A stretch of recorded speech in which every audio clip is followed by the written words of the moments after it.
closer to Greg. The stage is set for an explosive confrontation where betrayal, loyalty, and vengeance collide. No one escapes untouched. Greg loved to run. He ran to school every morning, no matter the weather. Even the chilly November air today didn't stop him from enjoying his exercise. After all, that's what his warm running gear was made for. His running tights fit snugly, keeping him warm with soft fleece lining. They were black with bright flames in red and orange that twisted around his legs. He felt speedy when he wore them. Every day he would run, take a shower at school, and change before class. This routine gave him strength, speed, and stamina, which were important for being the star wide receiver on his high school football team. Thanks to the quarterback's strong and accurate throws, they had led the team to the championships. Today's game would determine the state champion. As he ran the last blocks toward the school, he felt great. His good mood might have come from the night before when he'd been invited into his girlfriend's room for the first time. She had asked him to come over for an important talk, but then took him upstairs right away.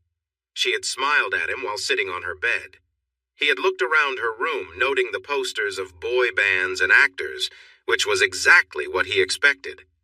He wondered how he fit into her world since he didn't look like them. Watching her smile at him, he hoped she liked more than just one thing about him. When she sat up and grinned, she surprised him by asking him to stand so she could help him.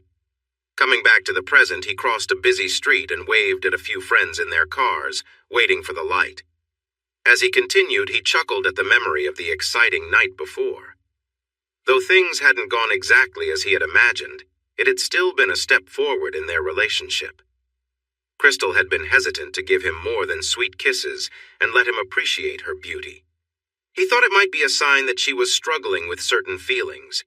He had done some research to understand her behavior better. This morning he felt hopeful. Then he remembered his meeting with Crystal's older half-sister Candace the night before. After their time together, he had to clean up in the bathroom down the hall since he couldn't use the one in Crystal's room. Was it a special place? As he left the bathroom, he accidentally bumped into Candace. She had long blonde hair dyed a soft pink, which she used to cover part of her face. He thought the side she showed was pretty, but he sensed she was uncomfortable with showing her scars. She looked at him in a different way, so he smiled and said hello. He worried she might have heard what happened earlier. Her stare lingered, and then, to his surprise, she pushed her hair away to reveal the other side of her face. He was amazed she was trusting him enough to do that. He noticed a noticeable scar running down the right side of her face, starting above her brow and ending at her jawline, with smaller scars following. He looked into her nervous blue eyes and smiled back. Then she made a quick noise and hurried off to her room. Watching her leave, he felt sorry for her. He remembered how smart she was before the accident that caused her scars. Greg jogged through the school grounds and waved to Mr. Marcy, the football coach. The coach smiled and waved back. Greg knew he was excited about the game that day, too. He greeted some friends as he walked to the gym and shower area. He saw Crystal with her friends, Heather, who was dating Tim, the quarterback, and Valerie, who was with Pete, a defensive player. Crystal was a stunning redhead, and she made his heart race when she smiled at him. But today she wasn't smiling as she talked with her friends, so he decided to approach them, hoping to bring back her smile. "Hey, beautiful! Hi, Heather, Valerie," he said cheerfully, focusing on Crystal. She glanced down his athletic build, taking in his strong shoulders and toned legs, which were visible in his running tights. The cold November air barely touched his face, which glistened from a light sweat. Her nostrils flared as he leaned in for a quick kiss. He received a quick kiss instead of the soft one he had hoped for, and gave her a surprised look as he pulled back. "You're sweaty," she said, shifting a bit awkwardly. He smiled uncertainly, not sure why she seemed hesitant. She had said before that she liked his scent. "I just ran to school," he explained. "You should clean up before the first bell," she suggested, clearly wanting to end the conversation. He nodded and moved away, replaying the brief exchange in his mind as he walked to the gym. What was that about? He wondered as he entered the shower room. He put his backpack in a locker, took off his running clothes, and stuffed them inside. He grabbed his shampoo, soap, and towel. He quickly cleaned himself in the showers, washing his long, straight black hair that hung down to his shoulders. Once rinsed, he returned to thinking about Crystal's reaction. As he dried off and got dressed, an older worry came back to him. When Crystal first started dating him, he was very aware of how different their families were. Greg's family, the Hughes, owned a small software company. Most of their customers were from Europe and Asia. His dad traveled a lot for work, sometimes leaving Greg and his mom at home for weeks. While that wasn't ideal, Greg felt secure knowing his parents were happily married. Their business did well enough for them to live comfortably. In contrast, Crystal came from a wealthy family. Her father, Byron Tafferty, was the richest businessman in the area, maybe even the state. He owned all the mines and mining rights in their county and nearby areas. The Tafferty family helped build the town of Hampstead Hills nearly a century ago and played a big role in its growth. Greg worried that one day Crystal would realize she deserved someone from her own social class. Even though she told him she was happy, the worry never fully went away. The Tafferty family, once very influential, had shrunk to just 5 members. Byron, now in his 60s, was still a strong and clever businessman. It was said that he could be harsh, and Greg had come to believe those stories based on Crystal's tales. Byron was married to his second wife, Missy, who was tall and attractive, married shortly after the passing of his first wife, Ellie. Missy, now in her mid-30s, was the reason Crystal had her striking red hair and beauty. The 18-year-old daughter hadn't inherited her mother's more prominent features, but she was a slender version of her. Cal Tafferty, now 25, was Byron's eldest child. Ellie gave birth to her second child, Candace, but sadly she passed away during the delivery. Candace was now 21 years old. The Tafferty home was a large 8-bedroom mansion in the Oak Hills neighborhood. It was much bigger than the Hughes family's 2-bedroom house on Aspen Grove Crescent, which was on the other side of town. From what Crystal said in his own brief encounters with the man, Greg thought Cal was quite unpleasant. He was selfish, proud, and acted like he deserved everything. He relied on his family's money and status in the community. Once a popular quarterback in high school, he was now slipping into a troubled life, struggling with drinking. It was clear to anyone who saw him, and Greg believed Cal knew it too, but didn't know how to change. Candace had a sadder story, but Crystal didn't want to talk about her half-sister, especially when it came to recent events. Since Candace lost her mother at birth, she and her brother were mostly raised by the household staff. Missy looked after her own daughter under Byron's direction. Crystal had mentioned that her father blamed Candace for Ellie's death, even though Ellie had also faced difficulties giving birth to Cal.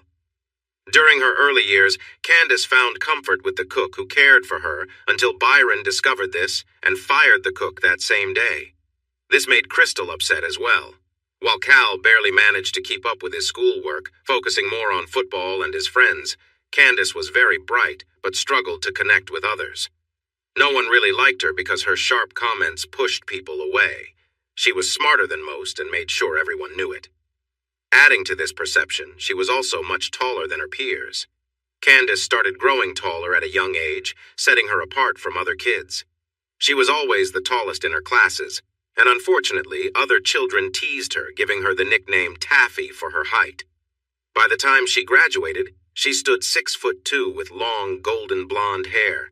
She often hid her face behind her hair. Tall and slim, she worked out in her home gym to keep fit and took care of her back because of her height. Despite how beautiful she was, she spent her high school years feeling alone. After graduating, Cal began to struggle with drinking. A few years later, Candace graduated at the top of her class but had no friends. This was where Crystal usually stopped talking and changed the subject, but Greg learned the story from people who knew.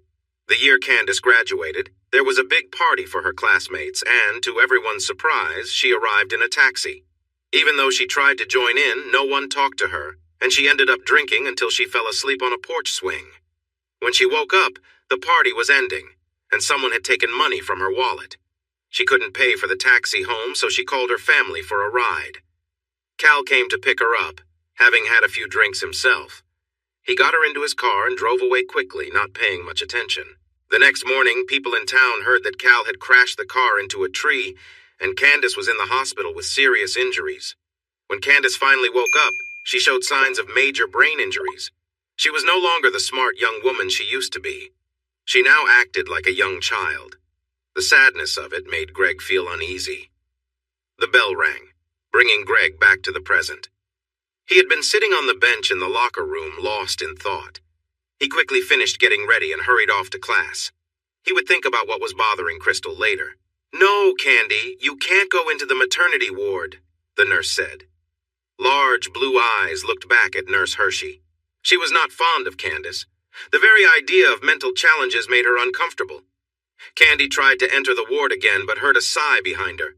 A hand grabbed her arm and pulled her back. Candy held onto the door. Another sigh came, followed by a stronger pull that hurt. The nurse was acting out of fear, and Candace tightened her grip on the door.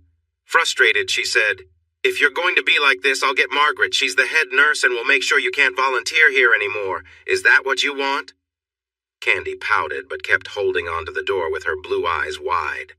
With a frustrated huff, Hershey let go of Candace's arm and stormed off. As soon as the nurse turned the corner, Candace quickly released the door and hurried in the opposite direction, leaving the maternity ward behind. She had 10 minutes if she timed it right. She slipped into the stairwell and ran down 2 flights. She carefully peeked out the door to make sure no one was around. Earlier that morning, she had confirmed that the hospital's security cameras were not working. She made her way to the records room and used the key she had made from one on the custodian's keychain. It was a master key that would let her inside. She quietly entered and hurried down the aisles, looking at the boxes on the shelves for the date of the accident. Finally, she spotted it in a corner at the back. She listened carefully, but all was silent. Then she took down the file box and quickly flipped through the pages until she found the records for that night. She snapped pictures of the pages without really looking at them. She didn't have time. After putting them back, she found the file for Cal. Again, she took pictures, trying not to focus on the pages. But one number caught her attention. A blood test showed a blood alcohol level of 0, 134.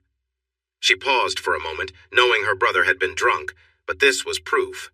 It showed that the local sheriff's department had hidden information from their own test at the scene. They had overlooked the hospital's records. She quickly put the papers back into the box and returned it to the shelf. Looking at her watch, she realized she only had 3 minutes left. She retraced her steps to the maternity ward entrance and sat on the floor next to the door, resting her head on her knees. Taking deep breaths, she reminded herself of the saddest time she had, like the day the family cook was let go. "There she is! I told you!" a voice called out. "Be quiet. Let me talk to her," another voice replied. A gentle hand touched her dyed pink hair, and she looked up to see Margaret Stewart, the head nurse of the hospital. The older woman noticed the tears in her blue eyes. "Are you all right, dear?" she asked with a caring Scottish accent. "My arm hurts," Candace replied softly. Margaret raised her eyebrows and carefully rolled up Candy's sleeve. She saw bruises from Nurse Hershey's tight grip, clear marks from fingers. Margaret lifted Candy's chin to meet her gaze. "Who did this?" Candy's eyes shifted to Hershey standing nearby. "She doesn't like me," she whispered. Margaret sighed. "Did you try to go into the maternity ward?" "Just at the doorway, to listen to the babies," Candy replied quietly. "All right, I'll talk to Nurse Hershey. For now, please stay away from the maternity ward." Candy opened her mouth as if to argue, then nodded instead. Margaret helped her stand, and Candy glanced at Hershey, who looked frustrated. "She promised not to go into the maternity ward. Let's talk to the nurses inside. I also need to discuss the bruises on Miss Tafferty's arm," Margaret said calmly, as Hershey reacted with disbelief. The head nurse stressed Candace's family name as a warning. Although some saw her as different, she was still a Tafferty. Candy walked away, feeling less worried about the nurses. In her mind, she was planning her next steps.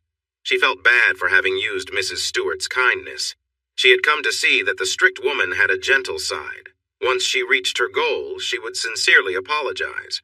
She didn't expect forgiveness, but she knew it was necessary. It had taken her 2 years to get to this stage, as she needed to be patient with her plan. She frequently visited the hospital, and people mostly overlooked her bright pink hair. She moved from room to room with a small cart full of books and games for the patients. Sometimes she just sat with the elderly, allowing them to share their thoughts and feel calmer. Doctors and nurses appreciated her presence. She noticed that people accepted her now. Her sharp mind no longer intimidated them, and she controlled her sharp tongue so she was liked. This was a new and enjoyable experience for her. However, tricking them was starting to feel wrong, but she had a purpose. Getting the master key was a challenge, but she had the freedom to explore. The staff had grown used to her wandering in the basement, and usually directed her back to the elevators unless they were busy. They had a key-cutting machine, and they let her watch them use it. She knew where the master keys were stored and managed to borrow a set during lunchtime when the head staff member took a nap. Luckily, the noise covered the sound of her making the key. She returned the keys before he woke. With the important photos safe on her phone and her shift over, Candace headed home. A bus would pick her up near the hospital and take her to her neighborhood. While she waited, she looked back at the hospital, realizing she wouldn't have to wander its halls much longer. This thought made her feel odd. She had come to appreciate how people opened up to her. The loneliness she felt before faded within those walls. She noticed that when she listened more and spoke less, people felt comfortable around her. She remembered how she used to talk, with harsh words and judgments. This experience was teaching her things about herself she hadn't expected.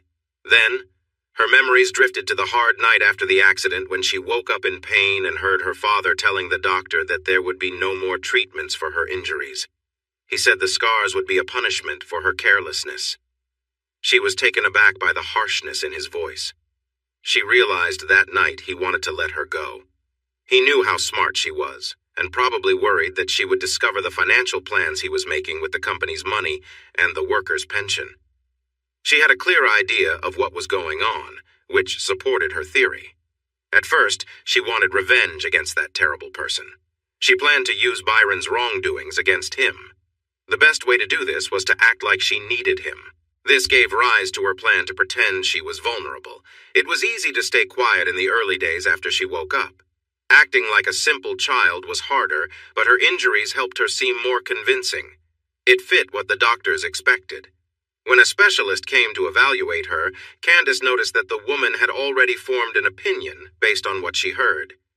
Candace easily passed the tests, since the expert wasn't looking for anything else. The bus brought her back to reality. The door opened and the driver smiled at her. She returned the smile. "Good evening, Candy," the driver said. "Good evening, Mr. Dillon," she replied. "Did you have a good day?" the older man asked. "The best yet," she answered, as she always did, making him chuckle. As she walked to her seat, she realized she would miss talking to him too. She found it hard to keep her smile, which worried her. Even though she had worked on her plan for 2 years, she had not thought about how important the relationships she built along the way would become. She didn't want to go back to being lonely. She would think about this issue more when she got home. Greg ran onto the field and joined the group. Tim gave him a big smile. "How about we start this game with a big play?" Tim suggested, making everyone laugh. "Do you want to surprise them right away?" Greg asked, pretending to be shocked. "It's the perfect time to show them what we're made of. Do you still have energy left, or are you tired from chasing Crystal?" Tim joked. "Look who thinks he's funny. Just throw the ball, smart guy," Greg replied with a grin. They high-fived and lined up for the play. Greg scanned the players he needed to get past. The cornerback and linebacker were ready to challenge him. He could definitely outrun the linebacker, but the cornerback was fast, so he needed to be careful. Tim called out the plays and Greg concentrated. He knew where he needed to go and when he had to get there. At the snap, he shot forward. As expected, the cornerback kept up, but the linebacker surprised him by running in a different direction. Greg pushed that thought aside and focused on increasing his speed, pulling ahead of the cornerback. It was time. He turned his head to the right to see the ball coming his way. His hands were ready to catch it when Tim watched in shock as the linebacker tackled Greg hard, hitting him on the side of his head and turning it to the left. In that moment, the cornerback crashed into Greg's legs. Tim saw Greg's body flip through the air as the football flew by him. Greg landed heavily on the ground. End of play. Greg slowly came back to awareness. His head throbbed. Everything hurt. He tried to remember what happened, but thinking made the pain worse. He might have made a sound of discomfort. "Mr. Hughes, are you awake?" Greg opened his eyes and squinted toward the voice. A person in a white coat was standing there. "Yes," he said softly. "Good. I'm Dr. Green. You've had a significant impact to your head, causing a concussion, which is why you feel so much pain. You also have a broken fibula in your left leg, but luckily, football season is over." Greg's heart raced as memories of the championship game flooded back. "The game!" he exclaimed, then fell back onto the pillow as the pain increased. "That was yesterday. You've been resting here since you arrived at the hospital. What is the last thing you remember?" "But take it easy," Dr. Green said gently. The pain surged as he tried to think. "Two went onto the field, and Tim said we were doing a long pass." His memory faded after that. "What happened?" The doctor smiled kindly. "From what I understand, the opposing team targeted you early on because they saw you as a threat. You were tackled by two of their players." Greg struggled to keep up, but it was tough. "What was the final score?" Dr. Green's smile widened. "I believe your team won." Greg managed a small smile before drifting back into unconsciousness. Dr. Green checked Greg's eyes and stepped out of the room. He needed to share good news with a worried parent. He walked down the hallway to the waiting area, where a group of anxious teens and a woman, Mrs. Hughes, were waiting for updates on Greg's health. He noticed Candy with her pink hair, looking a bit lost, and then saw her half-sister with red hair. "Mrs. Hughes?" he asked, and the nervous woman nodded. He gave her a comforting smile. "Greg is going to be fine. He has a concussion, so we will keep him here for a few days to monitor him. His left leg has a clean break which will heal in time and require a cast." "So no running for a while?" a tall blond man asked with a light-hearted grin aimed at easing Mrs. Hughes's worry. The doctor returned the smile. "No running for now." Mrs. Hughes sighed in relief, thankful for the good news. Hughes smiled at the blond man, gratitude shining in her eyes, even though they were a bit watery. "Can I see him?" "He's resting right now," he replied gently. "I think he'll be ready for visitors tomorrow. He had a bit of a rough time, so we'll keep the visits brief at first, okay?" The group nodded, and Mrs. Hughes shook his hand in thanks. With his job done, he moved on. From the corner of the waiting area, Candace watched Crystal with interest. The night before, she had overheard Crystal telling Missy that Greg had been hurt during the game. They were told to wait until morning to come to the hospital. Candace was surprised to see a mix of relief and guilt on her half-sister's face. She grew curious since she thought Crystal and Greg were a happy couple. She remembered the sounds coming from Crystal's room during Greg's last visit. It had sounded like they were very much in love. She made a note to remove the small listening device she had hidden in Crystal's room after hearing Greg would be stopping by. After listening in, Candace found herself waiting outside the restroom when Greg nearly bumped into her. She didn't think she would reveal her scars to him. When he smiled at her instead of looking away, she felt flustered and hurried off, her thoughts all jumbled. She'd heard Crystal mention their plans to come to the hospital today with friends, and she suspected Greg's mom would be there too. Candace made sure to be in the waiting area when they arrived. When she saw Greg's friend Tim, he greeted her with a friendly smile, but his girlfriend Heather seemed tense, much like how Crystal sometimes was. Candace and Crystal had never been close because their father had forbidden it. To keep Crystal safe from their father's anger, Candace kept her distance. With the doctor gone, Candace noticed that Greg's mom still looked worried. Tim hugged her and whispered something that made her smile when he let go. "Unlike Greg, who gets to relax today, some of us have part-time jobs that require us to work on Saturdays. We also need to share the good news since many people will want to know," Tim said, and everyone nodded along. Candace admired how Tim's reassuring words helped the woman feel stronger. His calmness made others feel at ease, unlike Cal, who could be a bit overwhelming. She expected Crystal to embrace Mrs. Hughes, but instead, Crystal was one of the first to leave the waiting area. This caught Mrs. Hughes off guard as she watched Crystal go. Without really knowing why, Candace stepped away from the wall and hugged Mrs. Hughes. At first, the older woman seemed surprised, but then she returned the embrace warmly. Hughes soon wrapped her arms around Candace, and they stood together in a warm embrace for a long moment. Candace gently let go and looked into Hughes's eyes to check if she was all right. "Thank you," Hughes said. "I don't think we've met before, but Greg brings everyone home." She smiled, thinking of her son. I'm Candy, aren't you supposed to be doing your rounds? Nurse Hershey interrupted firmly. Candace glanced at the nurse and quickly walked away. She didn't want to be near the unpleasant woman. Their last meeting had not gone well, and Nurse Hershey had been angry since then. Until Candace could complete her task, she knew she had to avoid her. She walked by Greg's room and paused outside the door for a moment. She promised herself she'd come back later to check on him. He was Crystal's boyfriend. Why did she feel so drawn to him? Crystal leaned back against the pillows on her bed. The redhead looked at her blonde friend Heather and noticed Valerie hiding her face behind her hair, likely feeling guilty about Mrs. Hughes. I'm just saying, as Greg's girlfriend, you should try to get along with his parents. She seems really nice, Heather said, trying to explain her earlier comment. Crystal huffed and crossed her arms. I've been trying to end things with him for a while. What? Why? Her friends exclaimed at the same time. Crystal motioned for them to quiet down. Once they calmed down, Heather spoke first. We thought you two were great together. You look so good as a couple, and he's handsome, Valerie chimed in. Is it because he comes from a different part of town? Her friends looked puzzled, so she explained. He lives east of Prentice Street, and we live west. Crystal frowned at her friend. That doesn't matter, and he's not poor. What other reason could you have for wanting to break up? Heather asked, surprised. Crystal felt uneasy under their intense stares. After a moment, she said, We just don't match well. You've been together? Valerie whispered as Heather looked shocked. No, Crystal retorted, pouting. It's just that we don't have the same connection. Heather and Valerie leaned in closer, curious. What do you mean? Valerie asked. Crystal sighed. Greg's always. Well, he's not the same all the time. She felt frustrated. I read about it. There are different types of guys regarding how they are. I don't feel a spark.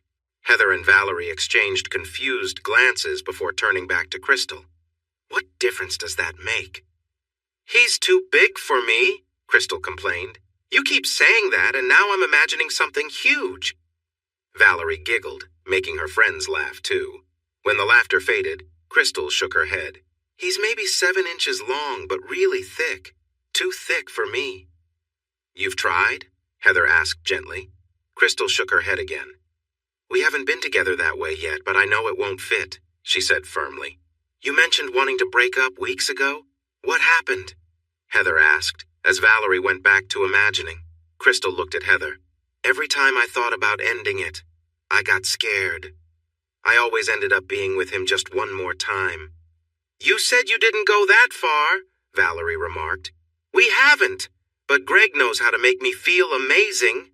Crystal shivered at the memory. Valerie and Heather squealed with excitement, and Crystal joined them. Once they calmed down, Heather leaned closer. He's really that good. Crystal nodded with a smile that soon faded. If only he would do it without asking for something in return. Wait! You haven't done anything for him? Valerie gasped. We kiss! He's such a wonderful kisser. I let him touch me. I helped him out a little the night before the game, she said, trying to explain. You've never done more than that? Heather asked softly. Crystal shook her head, her big blue eyes wide. Heather made a circle with her fingers to show how thick he was. The redhead rolled her eyes and adjusted her fingers to fit Greg's size better. Heather looked at her curiously. That's a nice size. Maybe a bit wider than Tim, but it's not too big to handle. We can manage. Valerie reached out to grab Heather's hand, surprised. Wow! Pete's not even close to that size. Want to switch boyfriends? I'm really small, okay? Crystal replied firmly. I've checked. I even bought a special toy. What? Where did you get that? They don't sell those in town, Heather exclaimed, then blushed at her own curiosity. I ordered it online from a trusted site. They delivered it in a plain package, Crystal explained. Heather blinked in shock. Weren't you worried someone would open it like your mom or even your dad? Crystal shook her head. Dad is too busy to notice mail that isn't for him.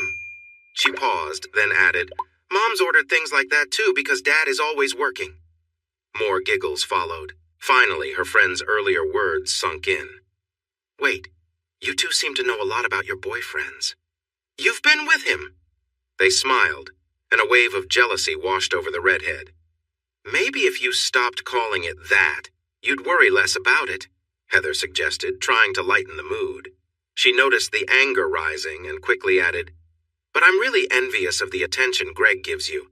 Tim doesn't spend much time making me feel good at all." Valerie jumped in with her thoughts.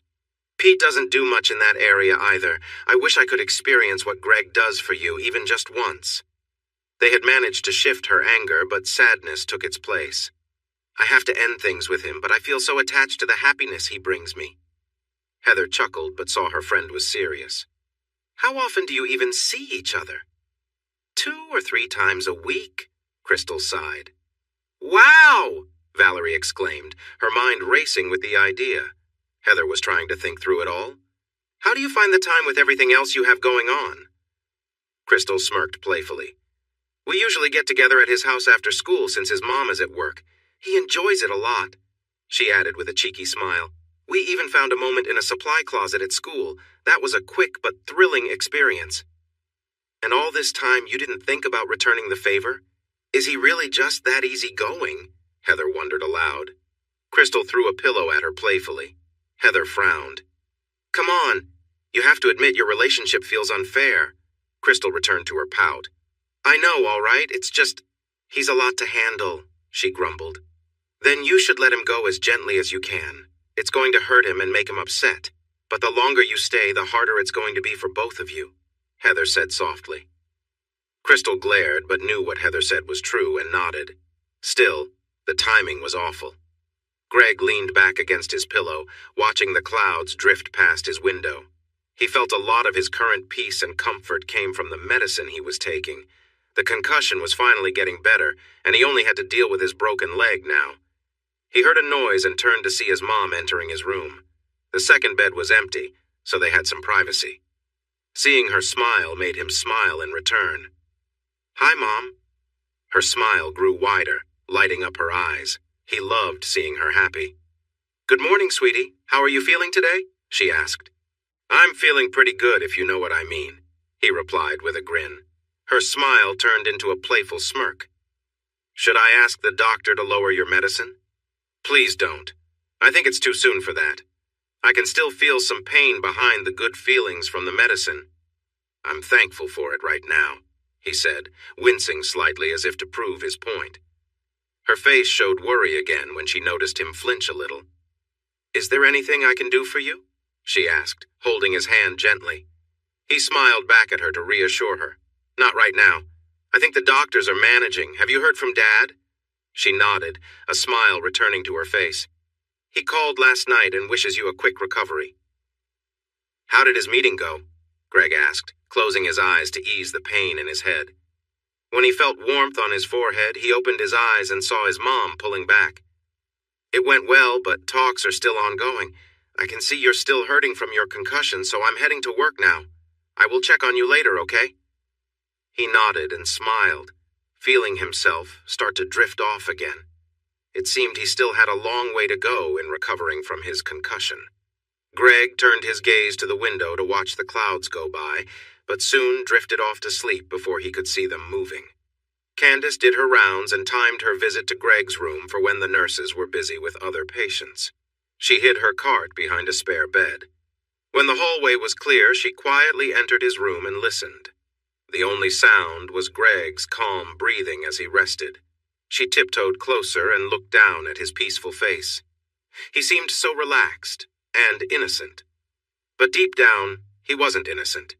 He had experiences with Crystal that Candace yearned for herself. It felt unfair.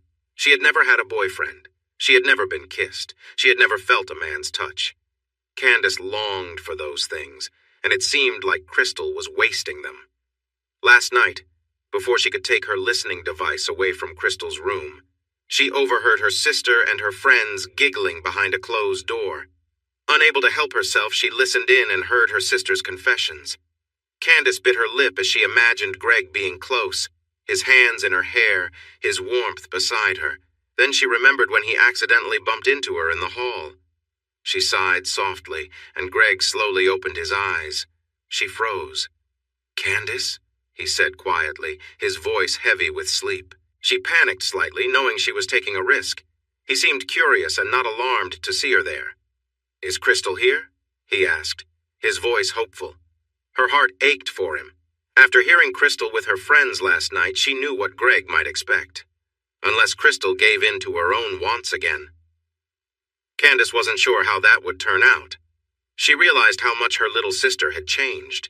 Even though she didn't know Greg very well, she could tell from their few conversations that he was a kind person who didn't deserve to be treated badly.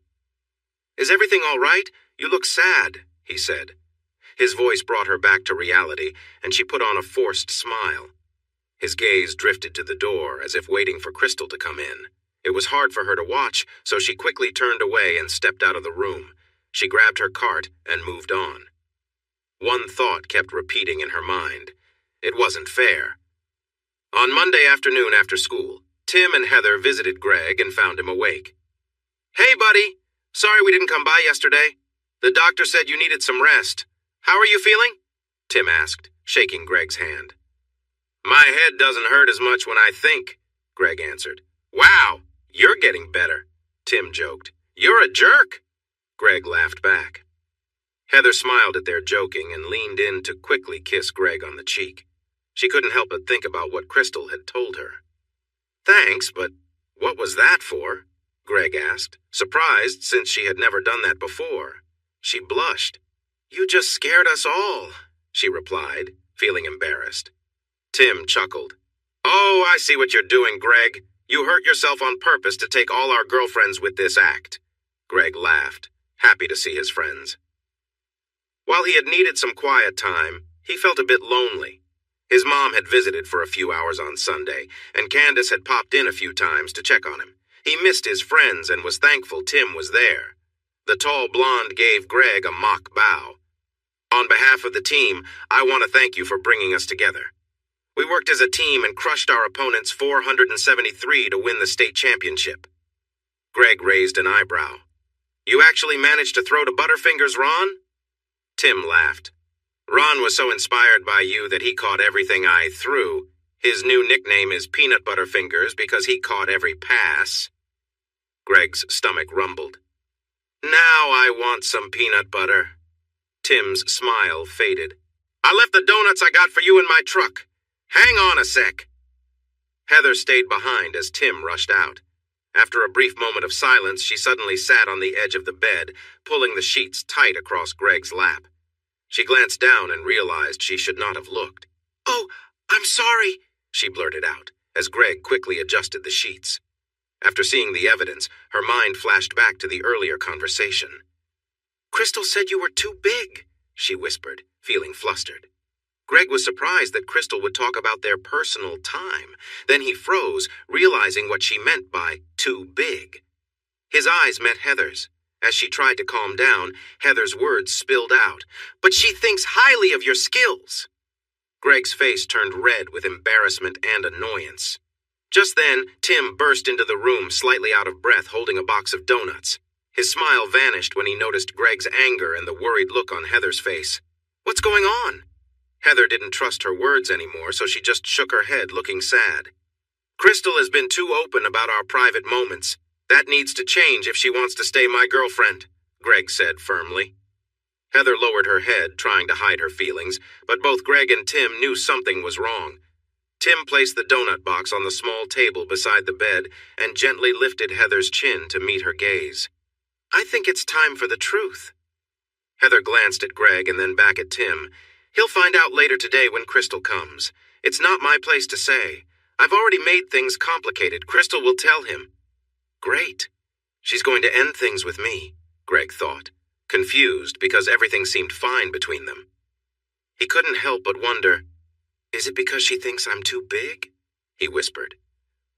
Once again, her face confirmed his worry. He looked at Heather, anger building. "Why did she keep leading me on? She used me and left me frustrated. I was patient." Heather flinched at his outburst and glanced at Tim for support, but Tim's sympathy was clearly with Greg. Nurse Stewart entered the room, frowning.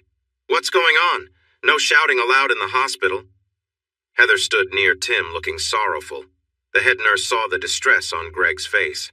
"It seems visiting hours for your friends are over for today, Mr. Hughes." "That's fine with me. I only want to see my mom anyway, he replied, forcing out words about Crystal. The nurse nodded in understanding. Greg looked at Tim, who nodded back, and he turned to stare out the window, ignoring Heather. Nurse Stewart motioned for the couple to leave the room, and they did, with her following close behind. She informed the other nurses about the visiting restrictions for Greg, and the ward returned to its quiet routine. Crystal arrived in the ward 10 minutes before visiting hours were over. She had spent hours choosing the right words to gently let Greg down. She had practiced her story so much that it felt real to her. She imagined many ways he might respond. In her favorite scenario, Greg would kindly ask to stay friends, but with some extra closeness. As she walked down the hall, she realized she didn't even know what room he was in. She stopped at the nurse's station where two women were talking behind the desk. "Excuse me, could you tell me which room Greg Hughes is in?" she asked. The older woman looked at her with recognition. One of the perks of being a Tafferty, she thought. The woman came to the counter, but she didn't look friendly. Her body seemed tense. "Mr. Hughes is not seeing anyone today." Crystal felt a wave of surprise. "What? Is he okay?" she asked, worried he was having problems from his recent injury. The senior nurse softened a bit. "No, he is recovering well. He had a visitor earlier who left him upset, and he requested no more visitors except for his mother." "But I'm his!" "And especially not you. I'm sorry, Miss Tafferty." Crystal stepped back in shock. Was he upset with her? Wait, someone had come to see him and made him angry? "Who were his last visitors?" she asked quietly. The nurse shook her head. "I didn't catch their names. They seemed to be his friends, a tall blonde man and his blonde girlfriend." "Heather, how could she do this?" Crystal turned and dashed out of the hospital. Tears blurred her vision as she rushed past a woman entering. She squeaked and quickly moved aside, hurrying to her car. Nurse Stewart noticed someone rushing to the station. It was Mrs. Hughes, and she looked worried. "Greg? He's fine. Resting well and healing nicely," the head nurse reassured her. Relief washed over her, but then confusion. She pointed toward the entrance. "Miss Tafferty just found out your son doesn't want to see her," the nurse added with a shrug. "Oh?" Mrs. Hughes glanced back at the door, then turned to the nurse. "Thank you," she said, moving quickly toward Greg's room. When she entered, she saw him staring out the window, gripping a tissue in his hand. "Greg? Honey?" she called gently. When he turned to face her, she noticed his eyes were red from crying. "Hi, Mom," he murmured. "What happened? I saw Crystal leave the hospital in tears." She watched feelings of anger and sadness flash across his face. Greg seemed to struggle to find words. He swallowed hard before speaking again. "I feel so foolish. All this time she was just using me." "What? Crystal? You two looked so happy together." Mrs. Hughes went to his bedside and gently ran her fingers through his hair. Greg struggling to hold back tears. He tried to clear his throat and spoke again. I thought it was love, but she never did." That's all Greg could say before the pain in his heart took over again. His body shook as silent tears started flowing once more. His mother stood beside him, her hand gently touching his cheek as he leaned into her warm presence. Candace was in the hall just outside Greg's room. Tears streamed down her face, too. She had heard Greg's words, and it broke her heart. She was furious with her sister for causing him pain. Greg had treated Crystal well. He had cared for her, while Crystal had taken advantage of him and left him feeling worthless. Candace wanted to rush into the room to comfort him, but she knew he wouldn't want to see her now. "Candace? Please come away from there, that's private," Nurse Stewart said quietly, startling her. "I'm sorry," Candace quickly replied, and followed the nurse back to the nurse's station. Her emotions were all over the place. She usually kept them under control, but thinking of Greg made her feel shaky. Suddenly, she reached out and touched the nurse's arm. The woman paused and looked at her. "What is it, dear?" Candace's thoughts were a jumble. She didn't know what to say, but felt the need to express something. "Greg is so sad," she blurted out, feeling a bit foolish as tears continued to fall. Margaret's face softened, and she wrapped her arms around Candace. "Broken hearts are tough, but usually get better. He has friends and his mother who will help him. He'll be okay. In time." The nurse released Candace and gave her a warm smile before heading back to her duties. Candace stood in the hall and realized being there wasn't helping. It was time to go home.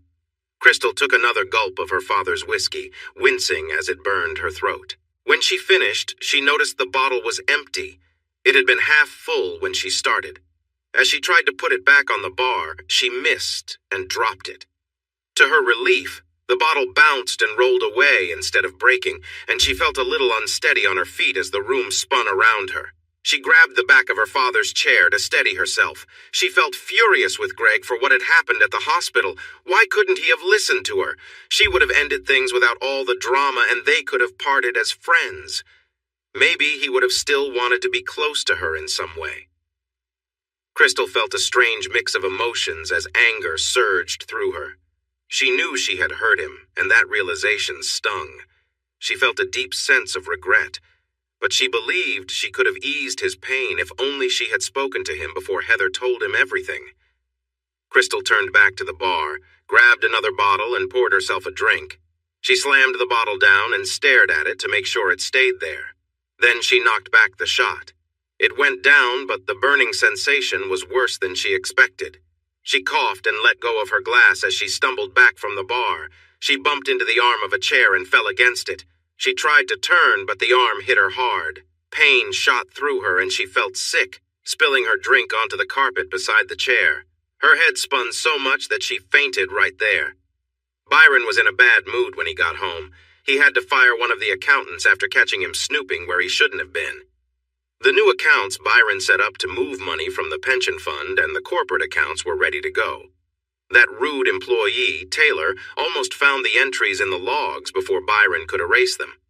Security quickly took the confused man out of the building before he could check the logs. Taylor had some warnings on his record, so his swift exit wouldn't cause Byron too many problems.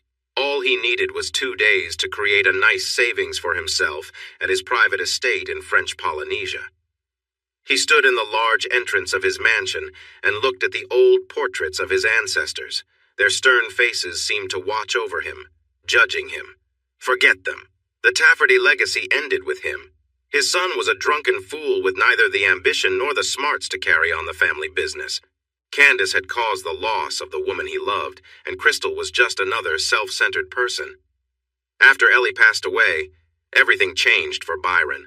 All his plans and dreams for the future lost their meaning. She had been the only bright spot in his life. With her gone, his life felt like it had come to a standstill, and he took a moment to think about it. Before that day, he had followed the steps of his ancestors. He had put his time and energy into growing the family business and helping the community. He didn't enjoy it, but he understood his duties and did them. His father had made sure he learned that lesson well. But with the loss of the woman he wished to grow old with, his role in the company and the community felt hollow. Instead, he planned a new path that put his own wants above his responsibilities to the business, the community, and even to his family. He had married Missy to have someone pretty by his side at the social events he was expected to attend. She wasn't the best companion, but he soon lost interest in her because they didn't connect. He gave her a child to keep her busy, even though he didn't want another baby since he already had 2 kids, and it was Ellie who had wanted them. For 20 years, he had been working on his plan. It was carefully thought out and almost complete. He was just days away from accessing the employee pension funds, which were finally ready to be moved. He planned to transfer the money into his personal bank account abroad. At the same time, he would move the company's cash into another offshore account. Then he could escape to a tropical paradise and leave behind the business, the dull town, and the family members he found burdensome. He sighed deeply. Soon. For now, he just wanted to relax and have a drink for a little while. As he walked into his study, a terrible smell hit him. He noticed an empty scotch bottle on the floor, and his son's name came to mind, filling him with anger as he stepped into the room. His emotions shifted when he saw Crystal sprawled out on his chair looking very disheveled. She reeked of alcohol, and there was a mess on the carpet. Byron was fed up with her spoiled behavior. He lifted her skirt and tugged at her underwear. The sound of skin hitting skin jolted the drunken girl awake. A second and third slap brought her more to her senses.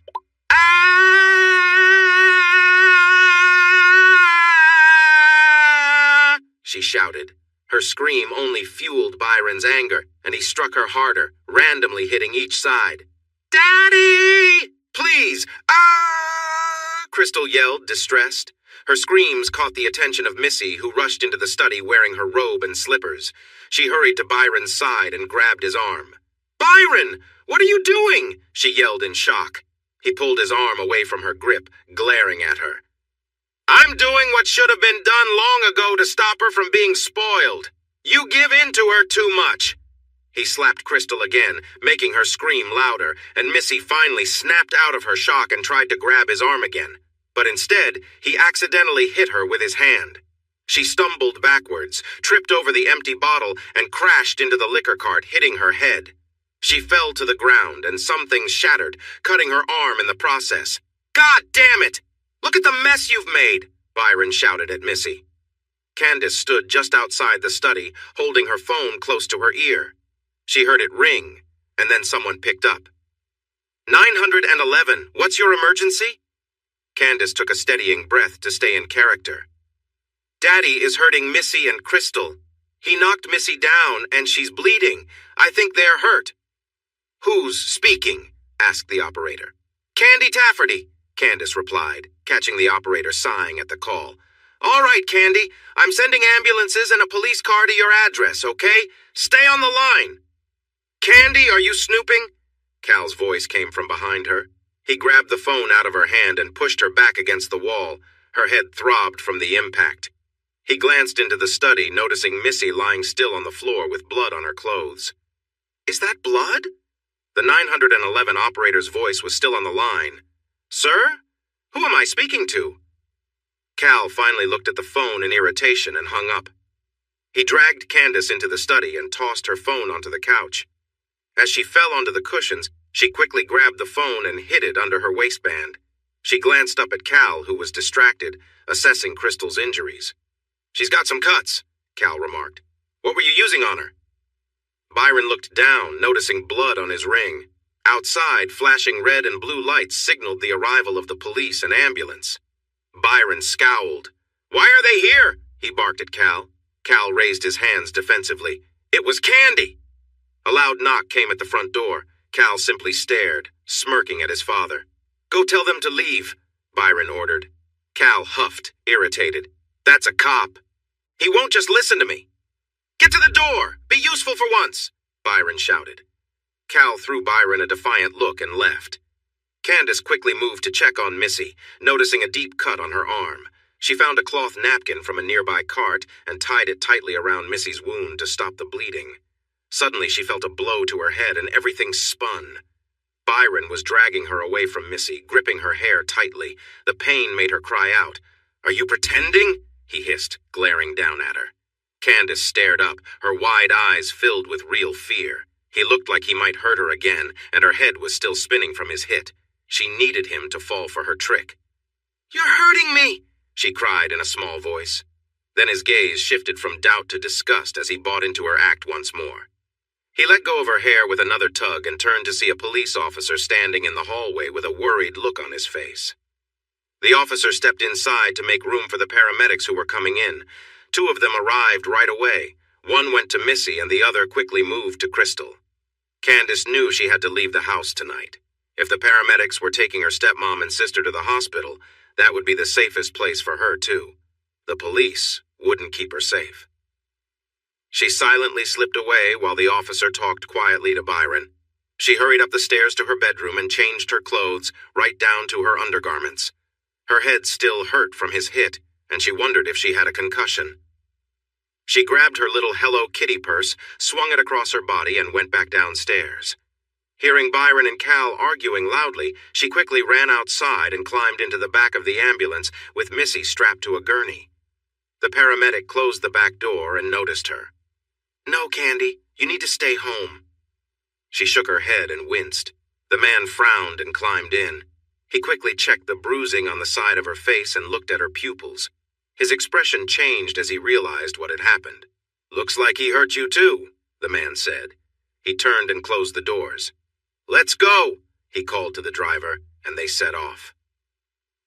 Another ambulance followed, but the police car stayed at the house.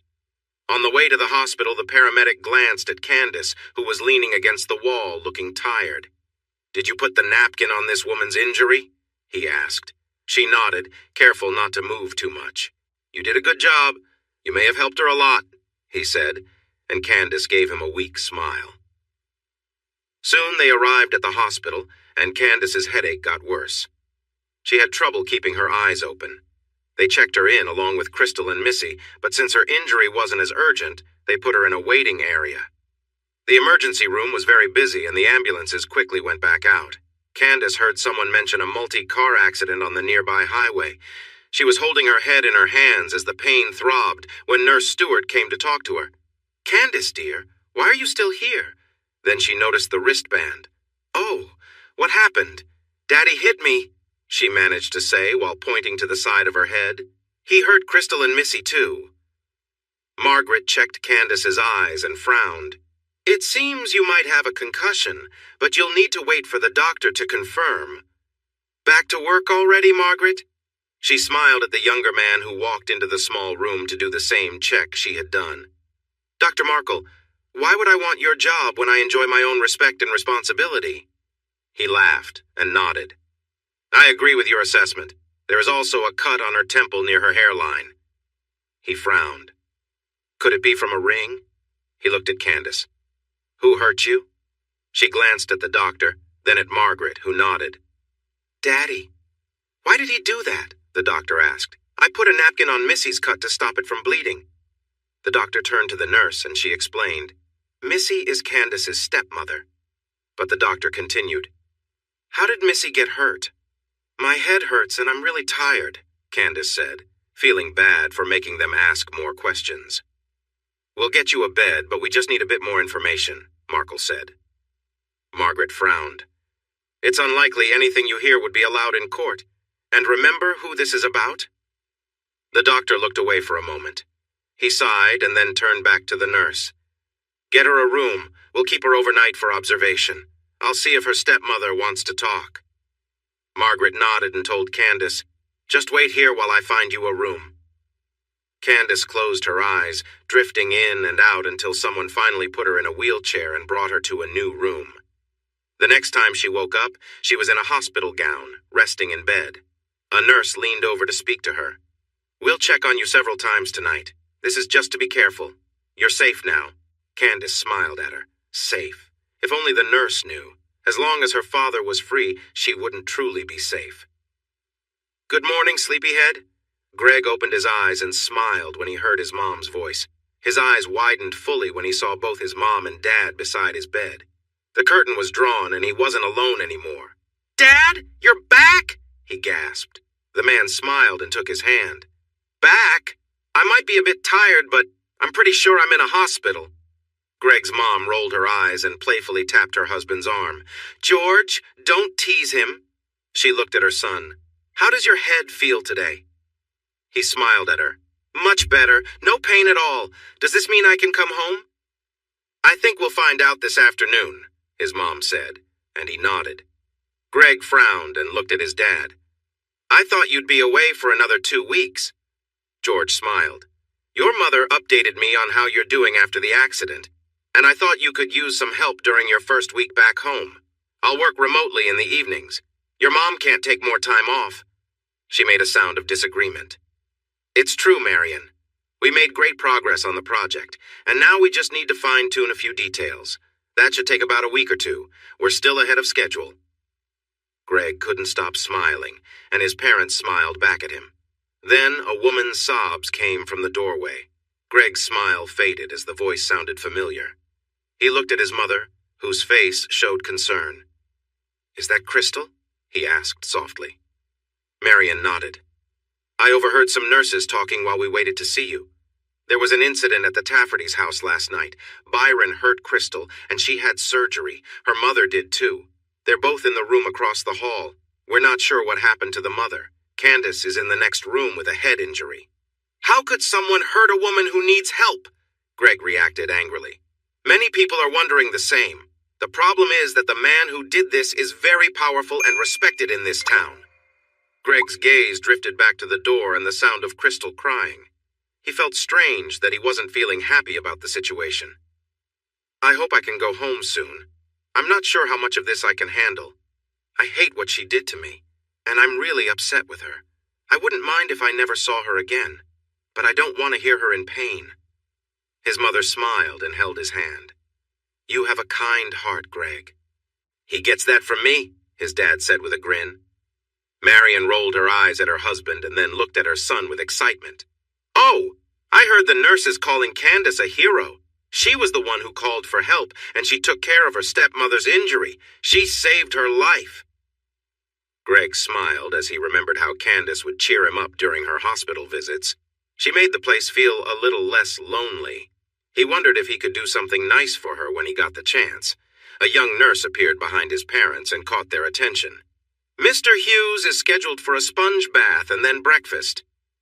That sounds great. Where should I lay down? George said with a playful smile. Come on, George, you're impossible, Marion said, shaking her head at her husband while giving an apologetic look to the confused nurse. Then she turned back to Greg. We'll be here when you're done. I'll check on your release time. I think he's set to go home just before lunch, if the doctor can complete his final check and sign the papers, the nurse added. That's wonderful. Thank you, Greg's mom said as she gently nudged her husband toward the door. The nurse smiled at Greg, who was shaking his head at his dad's playful behavior. It's nice that your parents came to see you. Greg's smile grew bigger. Dad flew back from Germany, he exclaimed, then quickly felt a bit silly for being so excited. He looked up at the nurse and saw her grinning at him. She seemed impressed and started getting things ready for his sponge bath. I guess he must really care about you, she teased. Greg chuckled, unable to hide his smile. He noticed the nurse looked pleased with his reply. She carefully and skillfully helped him clean up, making it feel like a simple task. Greg's mind wandered, thinking about why hospital food always tasted so plain, as if they wanted patients to leave quickly. Really, Mr. Hughes, the nurse quietly chided as she paused for a moment. He snapped back to reality, noticing the look on her face. What? She pressed her lips together and tilted her head to make him look down. He did, and his eyes widened when he realized what she was hinting at. Sorry, what's wrong? Her expression tightened. I take pride in my work and aim to make patients comfortable. Yet it seems you're not as relaxed as I expected, she whispered. What? No, I'm not, he insisted, trying to dismiss her concern. She looked him straight in the eyes. There's no need to lie. I can see feeling a bit embarrassed. Greg adjusted himself and tried to explain. It's nothing serious. Her cheeks turned red. My apologies, I thought. I mean, I haven't seen anything like this before. And now you have. Can we just finish up? He asked, his own cheeks feeling warm. She returned to her task, but her touches seemed different now. Greg felt his heart race as he tried to focus on something else. Excuse me, are you almost done? He asked softly. Sorry, she said, but her attention seemed to linger a bit longer. After she finished, Greg felt flustered. He looked out the window, trying to calm himself, but every gentle touch reminded him of the earlier moments. The nurse gently closed his hospital gown and made sure everything was tucked in. Greg suppressed a sound as he caught her smiling at him before she turned to leave. Another nurse will bring you breakfast shortly, she said cheerfully. Have a nice day. Greg adjusted his blankets to cover up before the next nurse came in. He noticed her slight frown as she set his table next to him. Too bad. Do you want me to adjust the bed? She asked, but he shook his head. Thanks, I can manage, he said softly as she left the room. After he took a bite of his food, he finally got the answer he had been thinking about earlier. Ugh.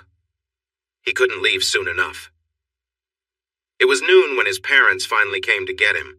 The doctor had come and gone, and it seemed his mom had completed all the paperwork because she walked into his room carrying some clothes. Since the lower part of his left leg was in a cast, she had to cut the leg off his favorite track pants. He wasn't too happy about that. An orderly came in next with crutches and handed them to George. The man then lowered Greg's leg from the support that was keeping it raised. He pulled a curtain around them and helped Greg get dressed. He took back the crutches from Greg's dad, adjusted them for Greg, and explained how to use them. Once Greg understood, the orderly helped him into a wheelchair and handed the crutches back to George, who passed them to Marion as he planned to push the chair. He positioned himself behind it, and they left the room. When they reached the hallway, Greg stopped them. He glanced at the door across from them, but Crystal was quiet now. They must have given her something. Then he turned to his mom. "Can we check on Candace? I want to thank her for visiting." "Of course, sweetie," Marion said with a warm smile and led them to the next room. "Just give me a second," she said as she went inside. A moment later, she came back and waved for them to go in. As Greg was wheeled into the room, he saw Candace for the first time. She was using her pretty pink hair to cover her facial scars, trying to smooth it down with her fingers. He looked into her blue eye and noticed she seemed a bit anxious. He wanted to keep this brief. "Hi, Candace. I just wanted to thank you for visiting me. You really helped me feel better," Greg said. She nodded, glancing at his parents. "This is my mom and my dad, Marion and George," he introduced them. Candace nodded to them with a slight smile. "Dear, we'll just be outside when you're finished. It was nice to meet you again, Candace," Marion said as she smiled at the girl and guided her confused husband out of the room.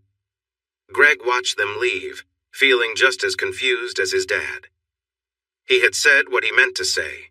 Turning back to Candace, he saw her smile grow a bit more as she seemed to find his confusion amusing. He searched for something else to say and recalled something his mother told him earlier. "I heard about what you did last night. I'm really impressed that you called for help and made sure your stepmom was okay. I'm really sorry you got hurt." "Thank you," she replied, and he nodded. "I'm also sorry that Crystal and your stepmom got hurt. That's terrible." He paused to gather his thoughts. "I don't really like Crystal right now, but I'd never want anything bad to happen to her." He felt his heart ache a little more as he spoke. He sighed and looked up to see two beautiful blue eyes watching him closely. She had pulled her hair back, and he had never seen her like this before. His heart skipped a beat as he admired her beauty. He looked down and swallowed hard, realizing how hurt he still felt after Crystal's betrayal. "You're not her boyfriend?" Candace asked carefully. He looked into her eyes again, surprised, and shook his head. "No, not anymore. I don't have a girlfriend." "You could be mine," she said suddenly. Greg was so surprised he almost laughed, but stopped himself when he saw the hope in her eyes. Instead, he smiled at her. "I've just been turned down by your sister. My heart still hurts from that. Just like I need time for my leg to heal, I need time for my heart to heal too. Besides, I'd never want anyone to think I'm dating you just to get back at her. You deserve better than that." "You wouldn't do that," she insisted. He couldn't help but chuckle at how sincerely she defended him. "Thank you. You're right, I wouldn't." He sighed as he admired her lovely features. "Unfortunately, I don't think the adults would let us be boyfriend and girlfriend." He gave her a sad look, then glanced quickly at the doorway. "We can talk about this another time once I have healed from both my injuries. I should go back to my parents now. My dad flew in from Germany to help me. He must be tired. Thanks again for checking on me. It really meant a lot." Candace nodded at him. Greg thought she looked a bit sad but also frustrated, and he wondered why. He tried to move the wheelchair backward but got stuck. Looking back at Candace, feeling embarrassed, he noticed she was giving him a strange look. She seemed different for a moment. Confused, he looked over his shoulder into the hallway. "Dad?" His dad entered the room and helped him out of the stuck position.